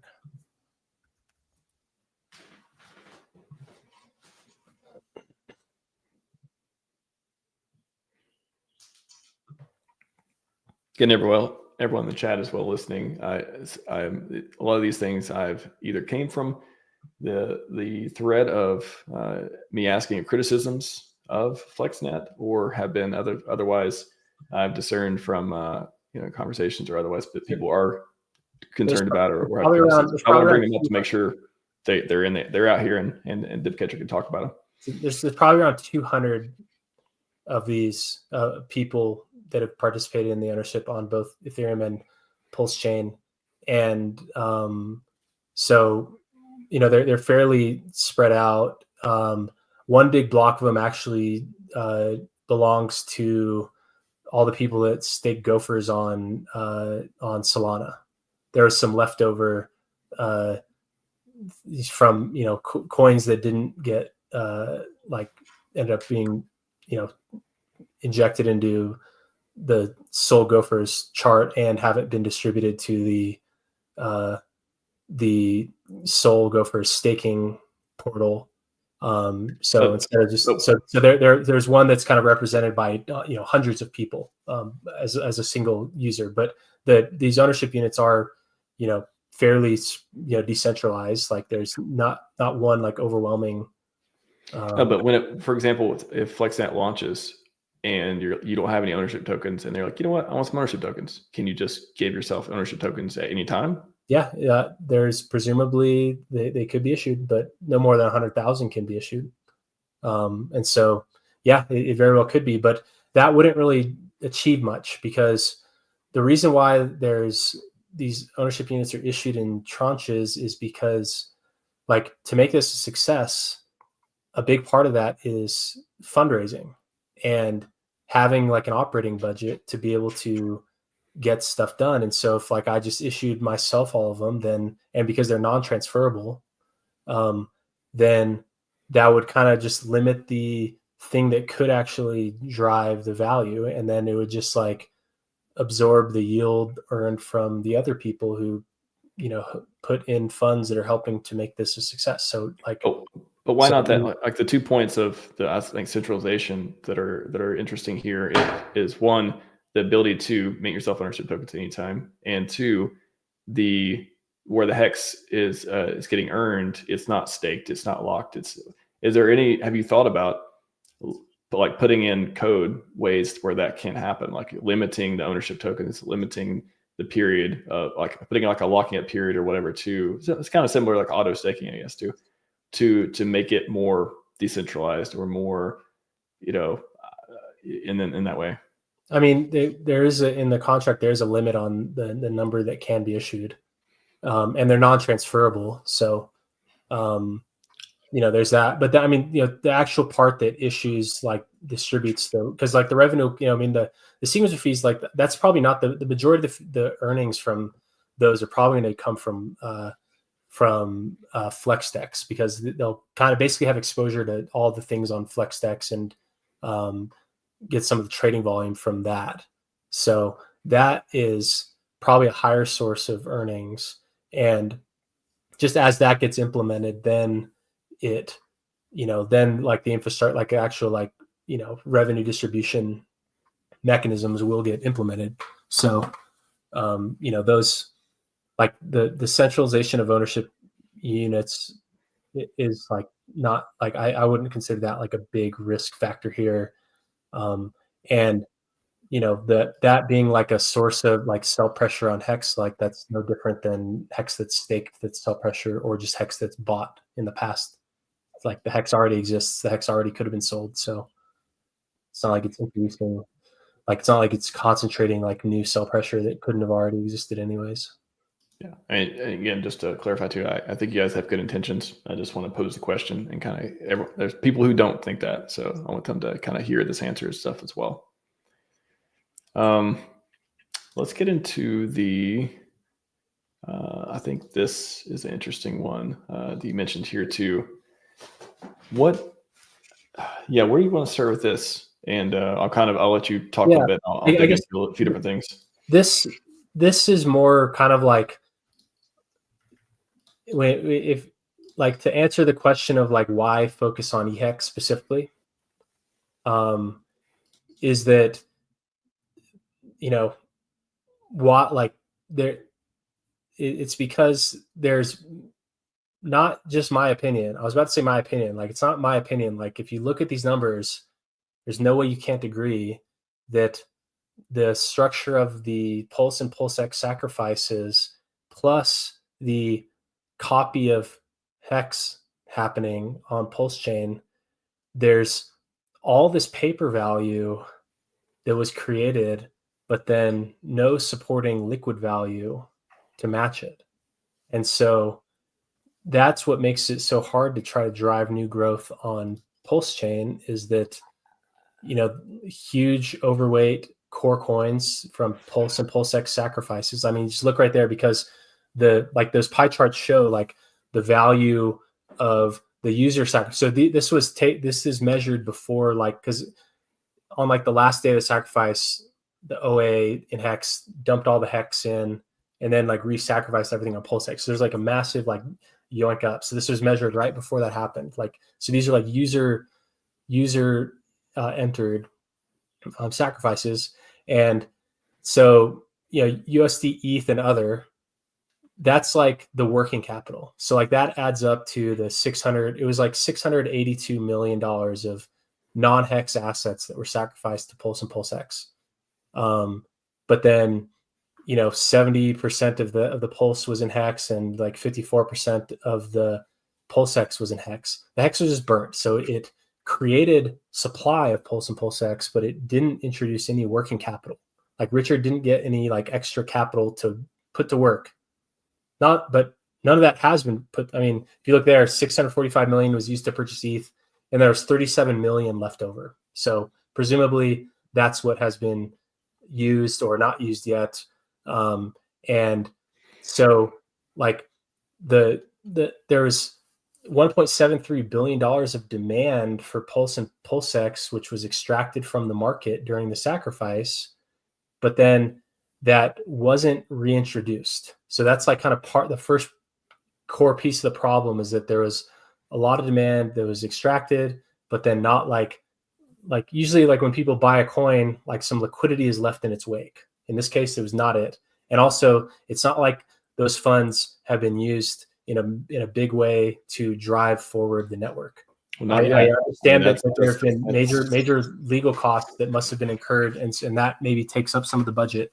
But like so far, there just hasn't. Not to say there can't be, not to say that the ETH isn't going to play a big part in it, but like as of today, that's the reality is that. But let's play that out. Let's say that the ETH is, let's say all of it eventually goes into, and it's been getting a little interesting lately with PulseChain treasury stuff and the ETH strategic thing that Richard commented on stuff. That was kind of like wow to me. He actually acknowledged something around it that I haven't seen before. How does that change things? Let's say in the next 6 months, all the ETH is put into the ecosystem one way or another to support it. Does that invalidate any of these pieces? Yeah. So of course, if much like if my aunt had balls, she'd be my uncle. So like, yes, if something happens, things would be different. There's a more than zero chance. There's a non-zero chance of that happening, especially when it's hard to see. Again, I don't want to get into like whether it happened or not, but there's a non-zero chance. And I've sometimes struggled to come up with reasons why that wouldn't be the case in some form. I don't know how it take place, but I think it's not like crazy to think that would happen. So if it did happen, that's what I'm saying. Like, let's play that out. Like, does it, I'm not saying, how much, I'm not even sure how that affects FlexNet and eHex. Like, does it affect it, or does it just make these numbers look better for the situation of PulseChain? Well, so if ETH went up a lot, and if Richard used that to help the network, whether that's liquidity injection or funding things to make it better, then of course that would help. But that the things that like counteract that is that there was only so much liquid value introduced, but then all this paper value created because of the amount that was the amount of hex that was sacrificed to get that stuff. And so that like basically just burnt hex. So it's good for hex, but it didn't help with those other ones. So it's just like one source of overhead that has to be counteracted. Another one is shown on that chart on the right, where like the PHEX didn't introduce any inbound liquidity to PulseChain, but every single day that goes by, there's big payday era. I focus a lot on the big payday era hex stakes. There's stakes that have been earning yield for 5, almost 6 years that locked in at a share rate that was 10,000 hex per T share and got the big payday payout and earned at a artificially high rate up until a couple months ago. That there's all this PHEX coming to market every single day, and also eHex. And so there's like, and if all the liquidity is shared amongst these other coins that are already underweight in terms of liquidity versus value, it's like things that can't like Pulse and PulseX can't afford to have their liquidity spread by other things. And there's like a massive thing that's worth, more than, it's like 40% of the current value of the network is on PHEX. And so like these things it's all kind of rooted in the same thing of like, where, and this is what I said the other day that people got really upset about, is that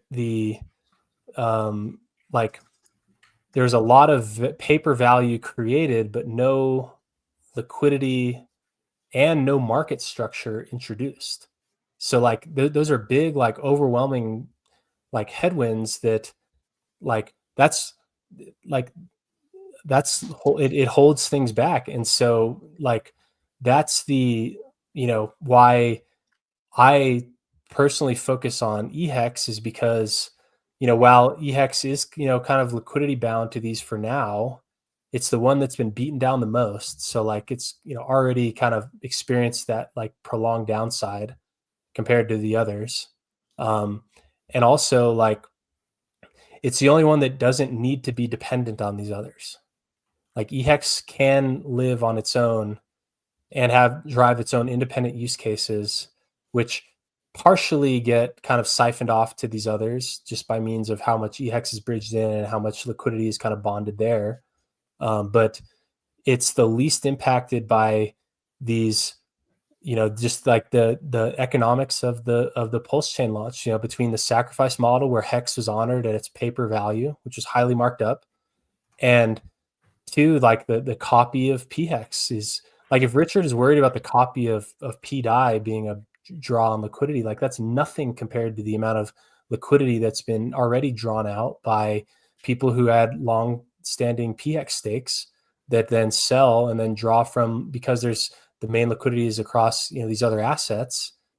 Like if you're selling PX, that means you're also selling Pulse and PulseX, and those ones can't afford to have sell pressure that's related to buyers from 2019 and 2020 be drawing down the liquidity. Like the Pulse and PulseX people need that liquidity, especially because none of it's been introduced back in.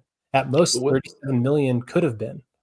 But what wouldn't EHEX being popular and bridged into PulseChain and not on another L1 or L2 or otherwise, like that liquidity being on PulseChain, wouldn't it be more helpful to have that on PulseChain for it just as being like a place you can trade, again, lowest common denominator, I know, but like trading EHEX with lower fees and just generally providing more liquidity to the ecosystem to do stuff used in other protocols. Again, we don't know what we're going to see with Hedron V2.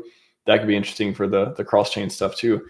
Why would, like, let's say that everything turns out well for PulseChain, whether the sacrifice money comes in or not, it just, things do well. Why wouldn't EHEX be better off over there than becoming a gas token? I mean, just like it being another outlet for sell pressure would massively help. Like, because right now, if it's all concentrated, if that's what you're asking, if I understood that right, like Hex, that could be a point. Yeah, go with that. Like Hex is, and I said this, and what people got really frustrated with me with this week is that, like I said that Hex is a negative externality on PulseChain, which it definitely is, and it's rooted in that, where like between the copy and just people bridging EHEX into PulseChain to sell, like it draws away limited liquidity that really belongs to the Pulse and PulseX people, because they were the ones that actually put funds into it, even though a tiny no more. I mean, I don't know how much of that $37 million of cash that wasn't put into Ethereum versus the amount that was raised. I don't know how much has entered. I know some has, but I don't know how much. At most, it's 5% of that of the non-raised cash. But if you take 37 million divided by 1.731, so you get 555.55. No. Like I mean, we have, so 37 over 1731. That is 2% of that's like the max possible amount that could have been bridged in or otherwise supported. So like 2% of the total funds that were like a paper value that was like created, people deposited that value, and only 2% at max could have been used towards this. And so like I don't know how much of that like 37 million was, it's like no one knows. There probably were legal fees. There are probably other funds that were also used for that stuff. It's close to the amount how much did Sens get? 27 million.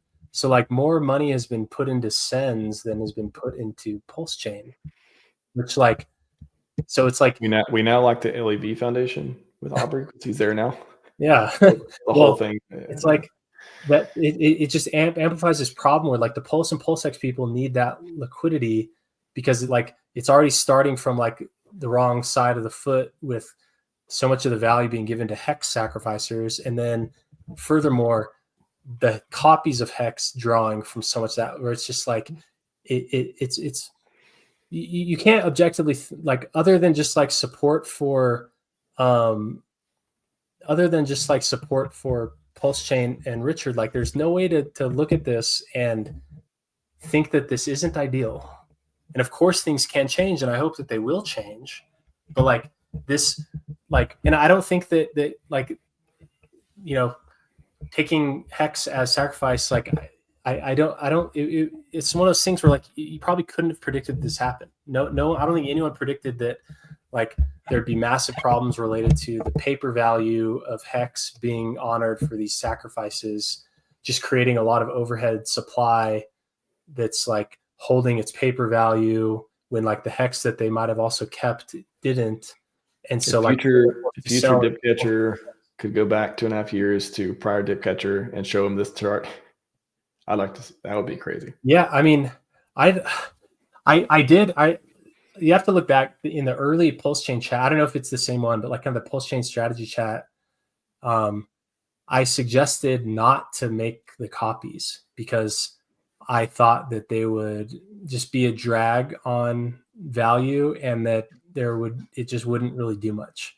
So 2 years, or that was now 4 years ago, Dipcatcher was suggesting to focus on the opportunity that is the alt L1 and not focus on like it being to try to solve gas problems for Hex like that. There's a Telegram chat of me in there suggesting that. And I think looking back, that is probably true. And I think Richard himself has tweeted stuff suggesting that he doesn't think that the copies have been as successful. He cited PDI and Pepe, but I mean, the main draw on liquidity I think the narrative is still, I think the jury's still out on the P copy narrative. We just never had a chance to really break out on that, I think, so far. But I think it'll be interesting coming up. I feel I'm still 50-50, but I just don't think they've had a fair shake to see how they perform yet. At least based on all the stuff. How much time must elapse? Like what is like that? PulseChain needs to be green. PulseChain, I mean, it doesn't matter how much time. I don't think about that. That would be just moving the goalposts. Like, once. No. I think no. Let me explain. I think the P copies need a pop and chain to make them more interesting to participate in.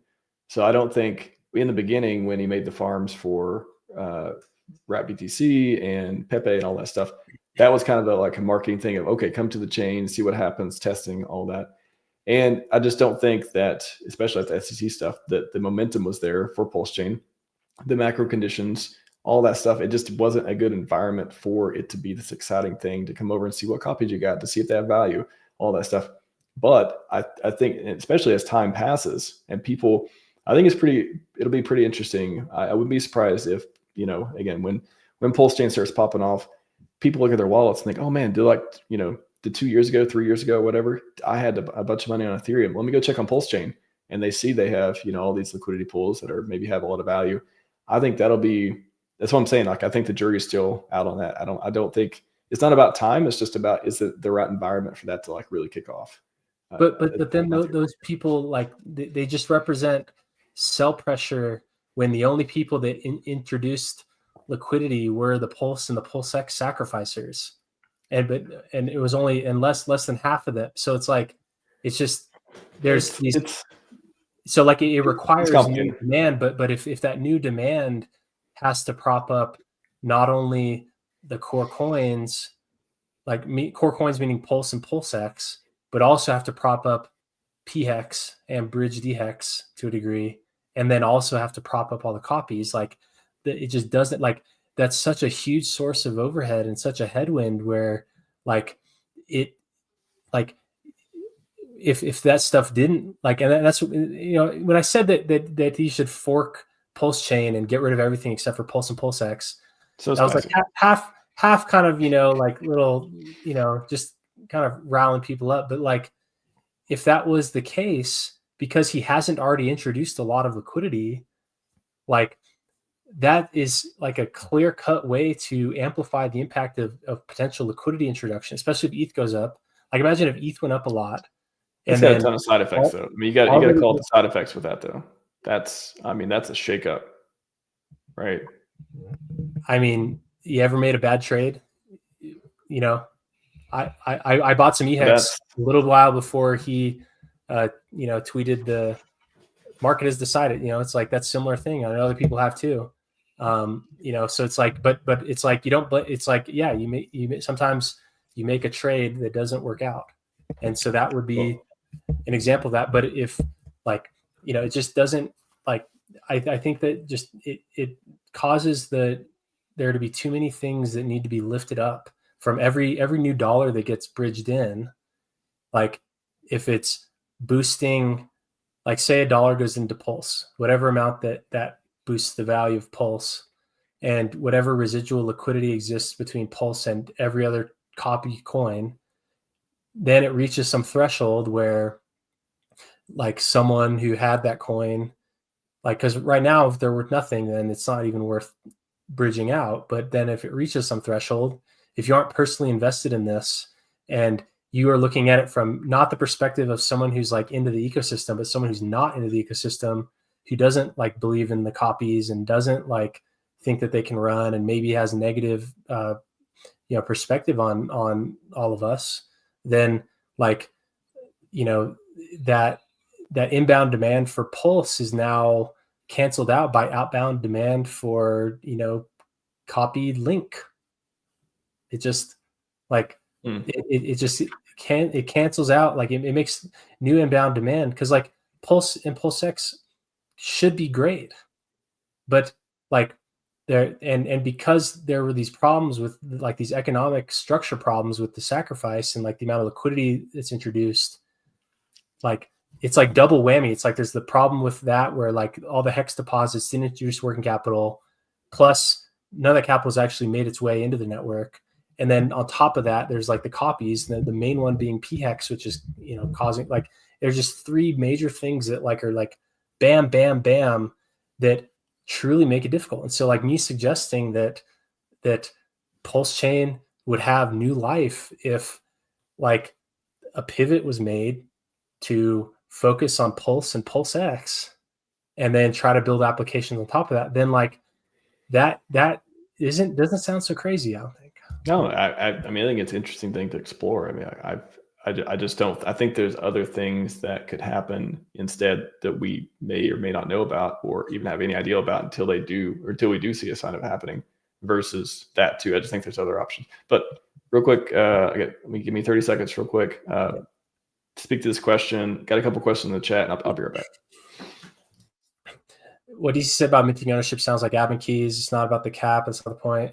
No, so like those ownership units, they actually don't have like control over anything. It's mainly just revenue distribution, and so that's not really like that doesn't introduce risk related to like admin key risk, because like that's not part of like how the network. It could change though, like as things become that kind of premise of progressive decentralization, it's like network grows in value, and then like more if the risk of the centralization related to the sequencer, for instance, changes, then maybe the ownership units are part of that, but not necessarily. Those do not really have anything to do with the operation of FlexNet. I see someone else. I can't highlight one. Hugh After asks, has the L2 been audited? Yes, it has.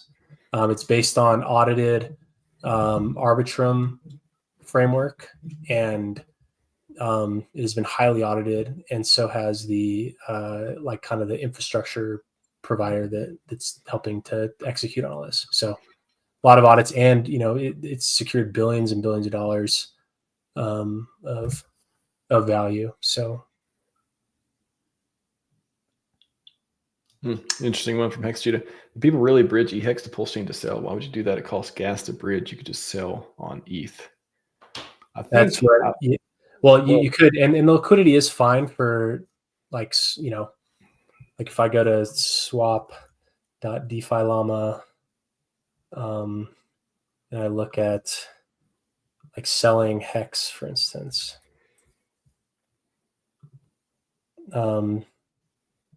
So if I wanted to sell 1 million Hex, yeah, I mean, there's enough to sell like, well, let's see. Yeah, so $30. So maybe like 1% of slippage and fees. So there's enough for that, but for a 10 million one, you're about 4% slippage. 100 million Hex, you're experiencing like 20% slippage. So it is more liquid there's more liquidity there, but and then it's gotten better. In the past it was worse, but there's some liquidity available on ETH.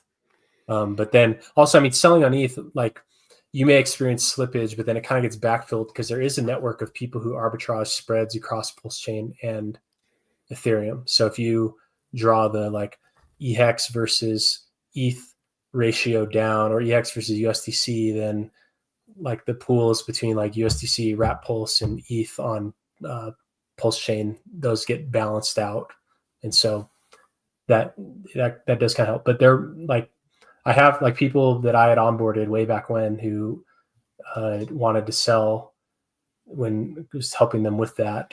They were able to get more by bridging to EHEX first and then selling there. So, but yeah, I mean, like there's other use cases, I think, for, I mean, combined Hex, but that's not really a user facing, benefit. But, there are, things I've seen that kind of relate EHEX on PulseChain, but most of the coins that are on, like, I bet if we looked at like the PulseChain, like scan, and if we looked at Hex on there, I bet we would see that a huge majority of the coins are in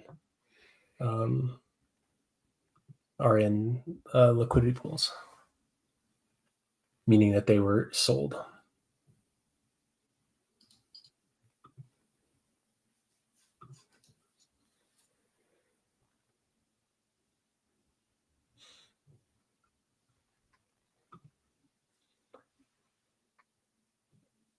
Yeah. So what else? Yeah, so I mean, I'll post this one from Hex Judah, and then we'll. I meant to click this one. And then we'll see what we haven't covered. But I think we went through at least the main topics. I'll say at least. So is Hex inflation also drain on PulseChain? What do you think about that? So like if people are using the PulseChain liquidity, like if there's more liquidity for EX on PulseChain, then, and if that's where, then yeah, it can. Even if you're selling directly on Ethereum, if you're shifting the ratios and there's an ARB spread to fill, that means is that someone, like say you sold Hex on Ethereum and that moved the price of Hex on ETH down a little bit relative to that on PulseChain, then that would cause someone to sell the version that's on PulseChain down, take those funds and go and close the spread on ETH. So anything that drives the Hex price down, because it's so tightly bound to everything else, it has that effect. Samuel asked, what about the fact RH just said his latest L2s are absolutely horrible? Well, covered this in the beginning. Yeah, and like what he was talking about wasn't about the L2s themselves being bad, was that he's more disagreeing with Ethereum's strategy to scale via the L2s, because the L2s basically reduce the amount of ETH that's burnt and puts less pressure on the ETH price, because if you're not transacting on Ethereum, you don't need to buy ETH to spend on gas fees. So what he was actually saying was that ETH should cause the fees to go up, which is interesting. So he's more talking about how L2 as a scaling premise for Ethereum is bad, not really talking about the L2s themselves as networks. The L2s, if you do things that are like, if you work on top of like battle tested infrastructure, then the problems of the L2s are less than some kind of more like experimental formats. Yeah, and like I said in the beginning, if you rewind to, we covered this for a bit, and I just say that I don't like the centralization factor of L2s. I don't like the complexity piece, but they're around for a reason. And I think Richard has reasons to say what he does about them. And he's, he's funneling everything to PulseChain too. And all the lack of centralization, like pushing full towards decentralization. That's why we have IPFS links and stuff. Go realdefi.com, by the way. That's why I built that site in the very, very beginning, to make that a little bit easier. But yeah, RH has opinions about these, but I don't think, like Dip said too, they're look at it as he says things and he's very vague from time to time, and again is not always like right about every single thing in every single situation too. There's all these different complexities that don't always come out when he talks about things too. And again, we don't have to agree with him to build stuff. It's permissionless innovation. Again, love the guy. Richard's awesome. My favorite people on earth, but yeah, we're permissionless DeFi over here too.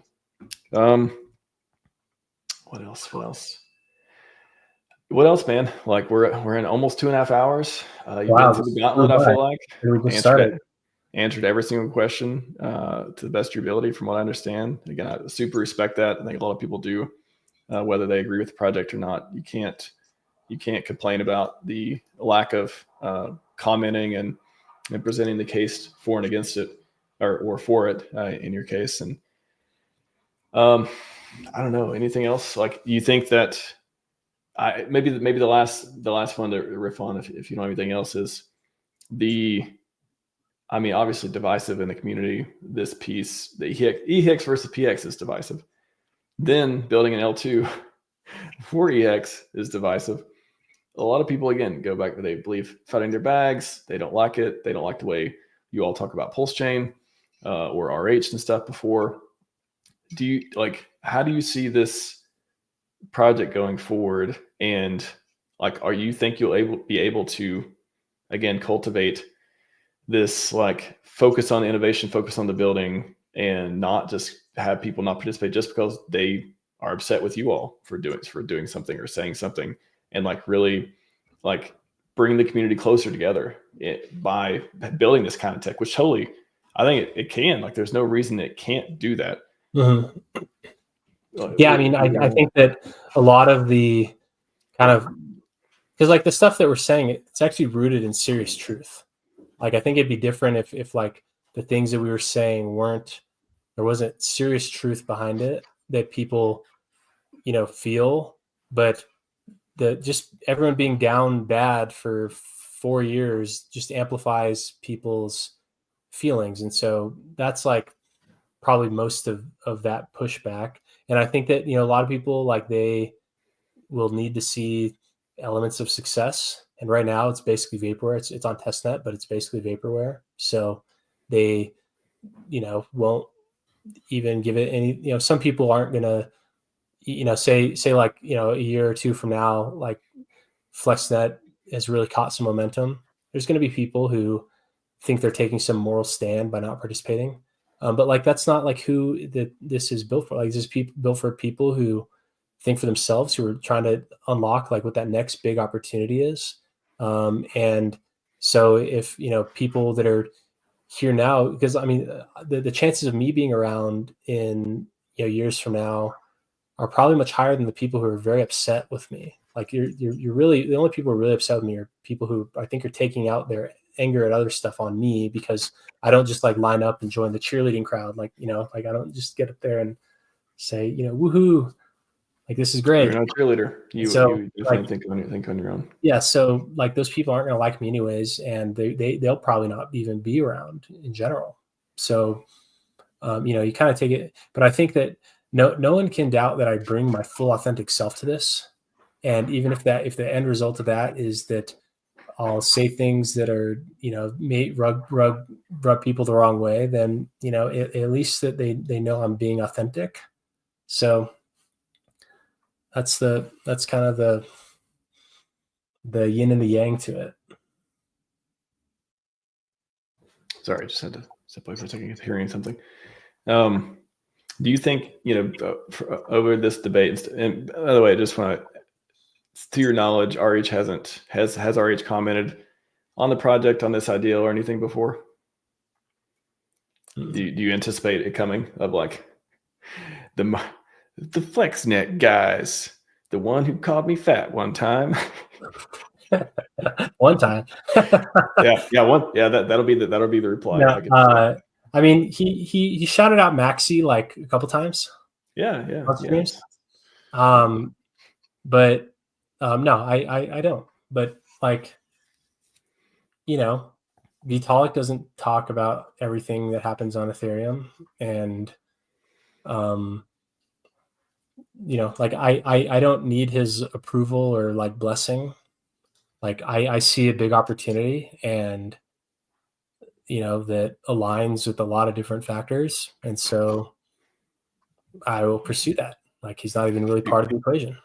Has there anything from this debate or the criticisms, constructive and otherwise, you've heard over the last few days and today that you think you'll change or do anything different going forward? I think that more so than I have so far, like leveraging, because like with all this L2 stuff, like there's, it's like people asking about like risks of sequencer and risk of centralization. Like, it's not the only setting that these questions are being asked. Like those are being asked on like $1 billion scale on some of these other networks.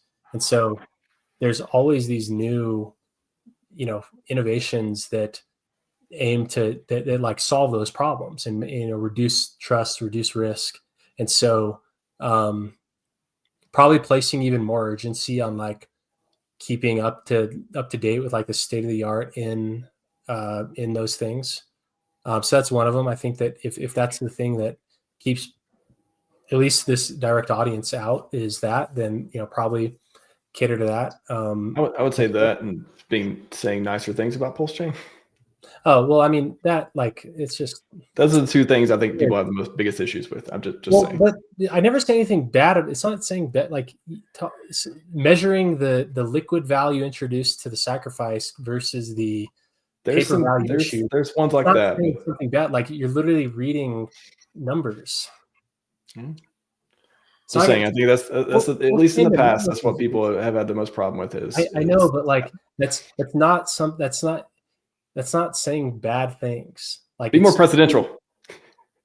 It's measuring numbers. It's literally presidential. Like, it reminds me of Trump's, like, he starts doing he makes fun of that, even the suggestion. Yeah. So maybe try to rub people the right way. Would be better, but like, I don't know. I mean, I'm not. What they're asking me to do is lie. I don't think it's lie. I think it's just be more aware that, like, there are people who are already on the fence about this idea, and they want to see. They don't want to. They're looking for something to give them confirmation that you do have good intentions, and maybe they don't see that already, and a lot of people do. Like I said, but isn't that a signal of good intentions, that I can look at an ecosystem that I'm highly coupled to and like highly invested in, and then realize that there's things that like introduce barriers. So like being objective about things for the sake of all, like, I think that's like a sign of. I think there's different ways of doing it, but that, again, that's just one of the things. Real quick though, rapid fire. Preacher asks, quick question: can I access on Team on Maximus DAO? Yeah. Team.maximus.cash. Everything's there's the front end. The front end's still running, all that stuff. Yeah. Okay. And last one, real quick, Bit Finesse. Where does Dipcatcher see crypto in 20 years? 60 seconds or less. We got to wrap up. We're at 2.5 hours. Everyone, have you enjoyed this free show? I have. Yeah. So probably it's going to look very different than what it looks like today. And I think Bitcoin will still be around. I think Ethereum will still be around. Probably XRP will be around. PulseChain will be around. Yeah, Pulse. Well, it has a good. And this, I had a question that I wanted to ask you because I know you have like deeper familiarity with the validator dynamics, and I was going to ask David Feeder this as well. Like, is there a price that like enough validators leave to where the network could come to a halt? Like, is there an actual, like, not like a I'll hold this to zero kind of like rallying cry, but like, is there like an economic Oh, you're saying if the price goes down so much, will validators exit just because we can't sustain it anymore? Yeah, just because like they don't care. That's more of a social question, but well, like whatever. I mean, it's possible, but whether it's going to happen or not, I doubt it. I mean, there's probably people running validators now that are losing money because they believe in the future price of Pulse. Like I did all kinds of tweets about the estimates and all that stuff. You run so many validators equals this maybe much. Running at a cost. Well, I mean, you're like anyone who's ran a validator is from sacrificed amount, like that is marked down. But like I don't know if there's like some threshold where like it like the electricity in your house and how much you believe, bro. Yeah. How much they believe. They're repoing the whole thing. They're like dragging me out on the couch. No, don't unplug the validator. I'm a PulseX motherfuckers. Yeah. But I guess crypto in 20 years, I think that it's probably going to be like a lot more competitive. And we're already seeing this. Like it's already so competitive and it's harder and harder. Like there was like truly like easy mode money making time, like 2017 to 2021. And even this like kind of half bull cycle where like Bitcoin went up, Solana went up, and then there was a constant rotating flow of like other shit coins you could have big gains on. It wasn't like everything that everyone bought went up a lot. So it's more like you had to be a lot more directed. Like in the past, like you could have held Bitcoin or ETH, one outperformed the other, but you still got serious performance from both. It's not like that. Like just choosing between those two, like that's and then having to choose the right shit ticker on Solana that performed that week. So like overall, let me say the word shit ticker in the correct time. Overall, it just gets more and more sophisticated and more competitive. So it's probably going to be more ingrained in society and as part of global financial markets, but it may not have the like. It's going to be very, very different, and like the formats for higher, because like there's always going to be demand. Sorry, there's always going to be demand for high risk speculation, and so the format that comes in is probably going to look a lot different. It may not look like token trading. There may be other formats for like basically putting your crypto into a bucket, and then you either are rich or you lost your money. Like that's probably what it converges to. It's just like. Hopefully not more Tide Pod challenges, that kind of convergence, more TikTok style. Yeah, hopefully freedom. Like again, we're a lot of people are here, not everyone. A lot of people are here purely make money. They wouldn't be here otherwise. A lot of people are here for DeFi, for freedom, for building. I see someone ask for my price prediction for Pulse. Do you remember what I had published at the beginning of the year? Oh, it was down, right? No, it was the exact price that it started, and everyone lost it. Okay. Yeah. In January, I published that. I think the price was like 42 or something, or like 40 something.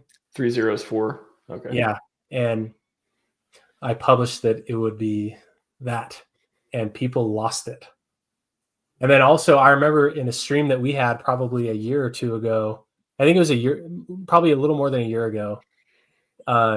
You'd asked me what my prediction was. We should look back on that because you asked me what my prediction was, and I said that I didn't know what the price was going to be on that date, but I said that the average price between now and then would be what it currently is, meaning price would spend time above it and price would spend time below it.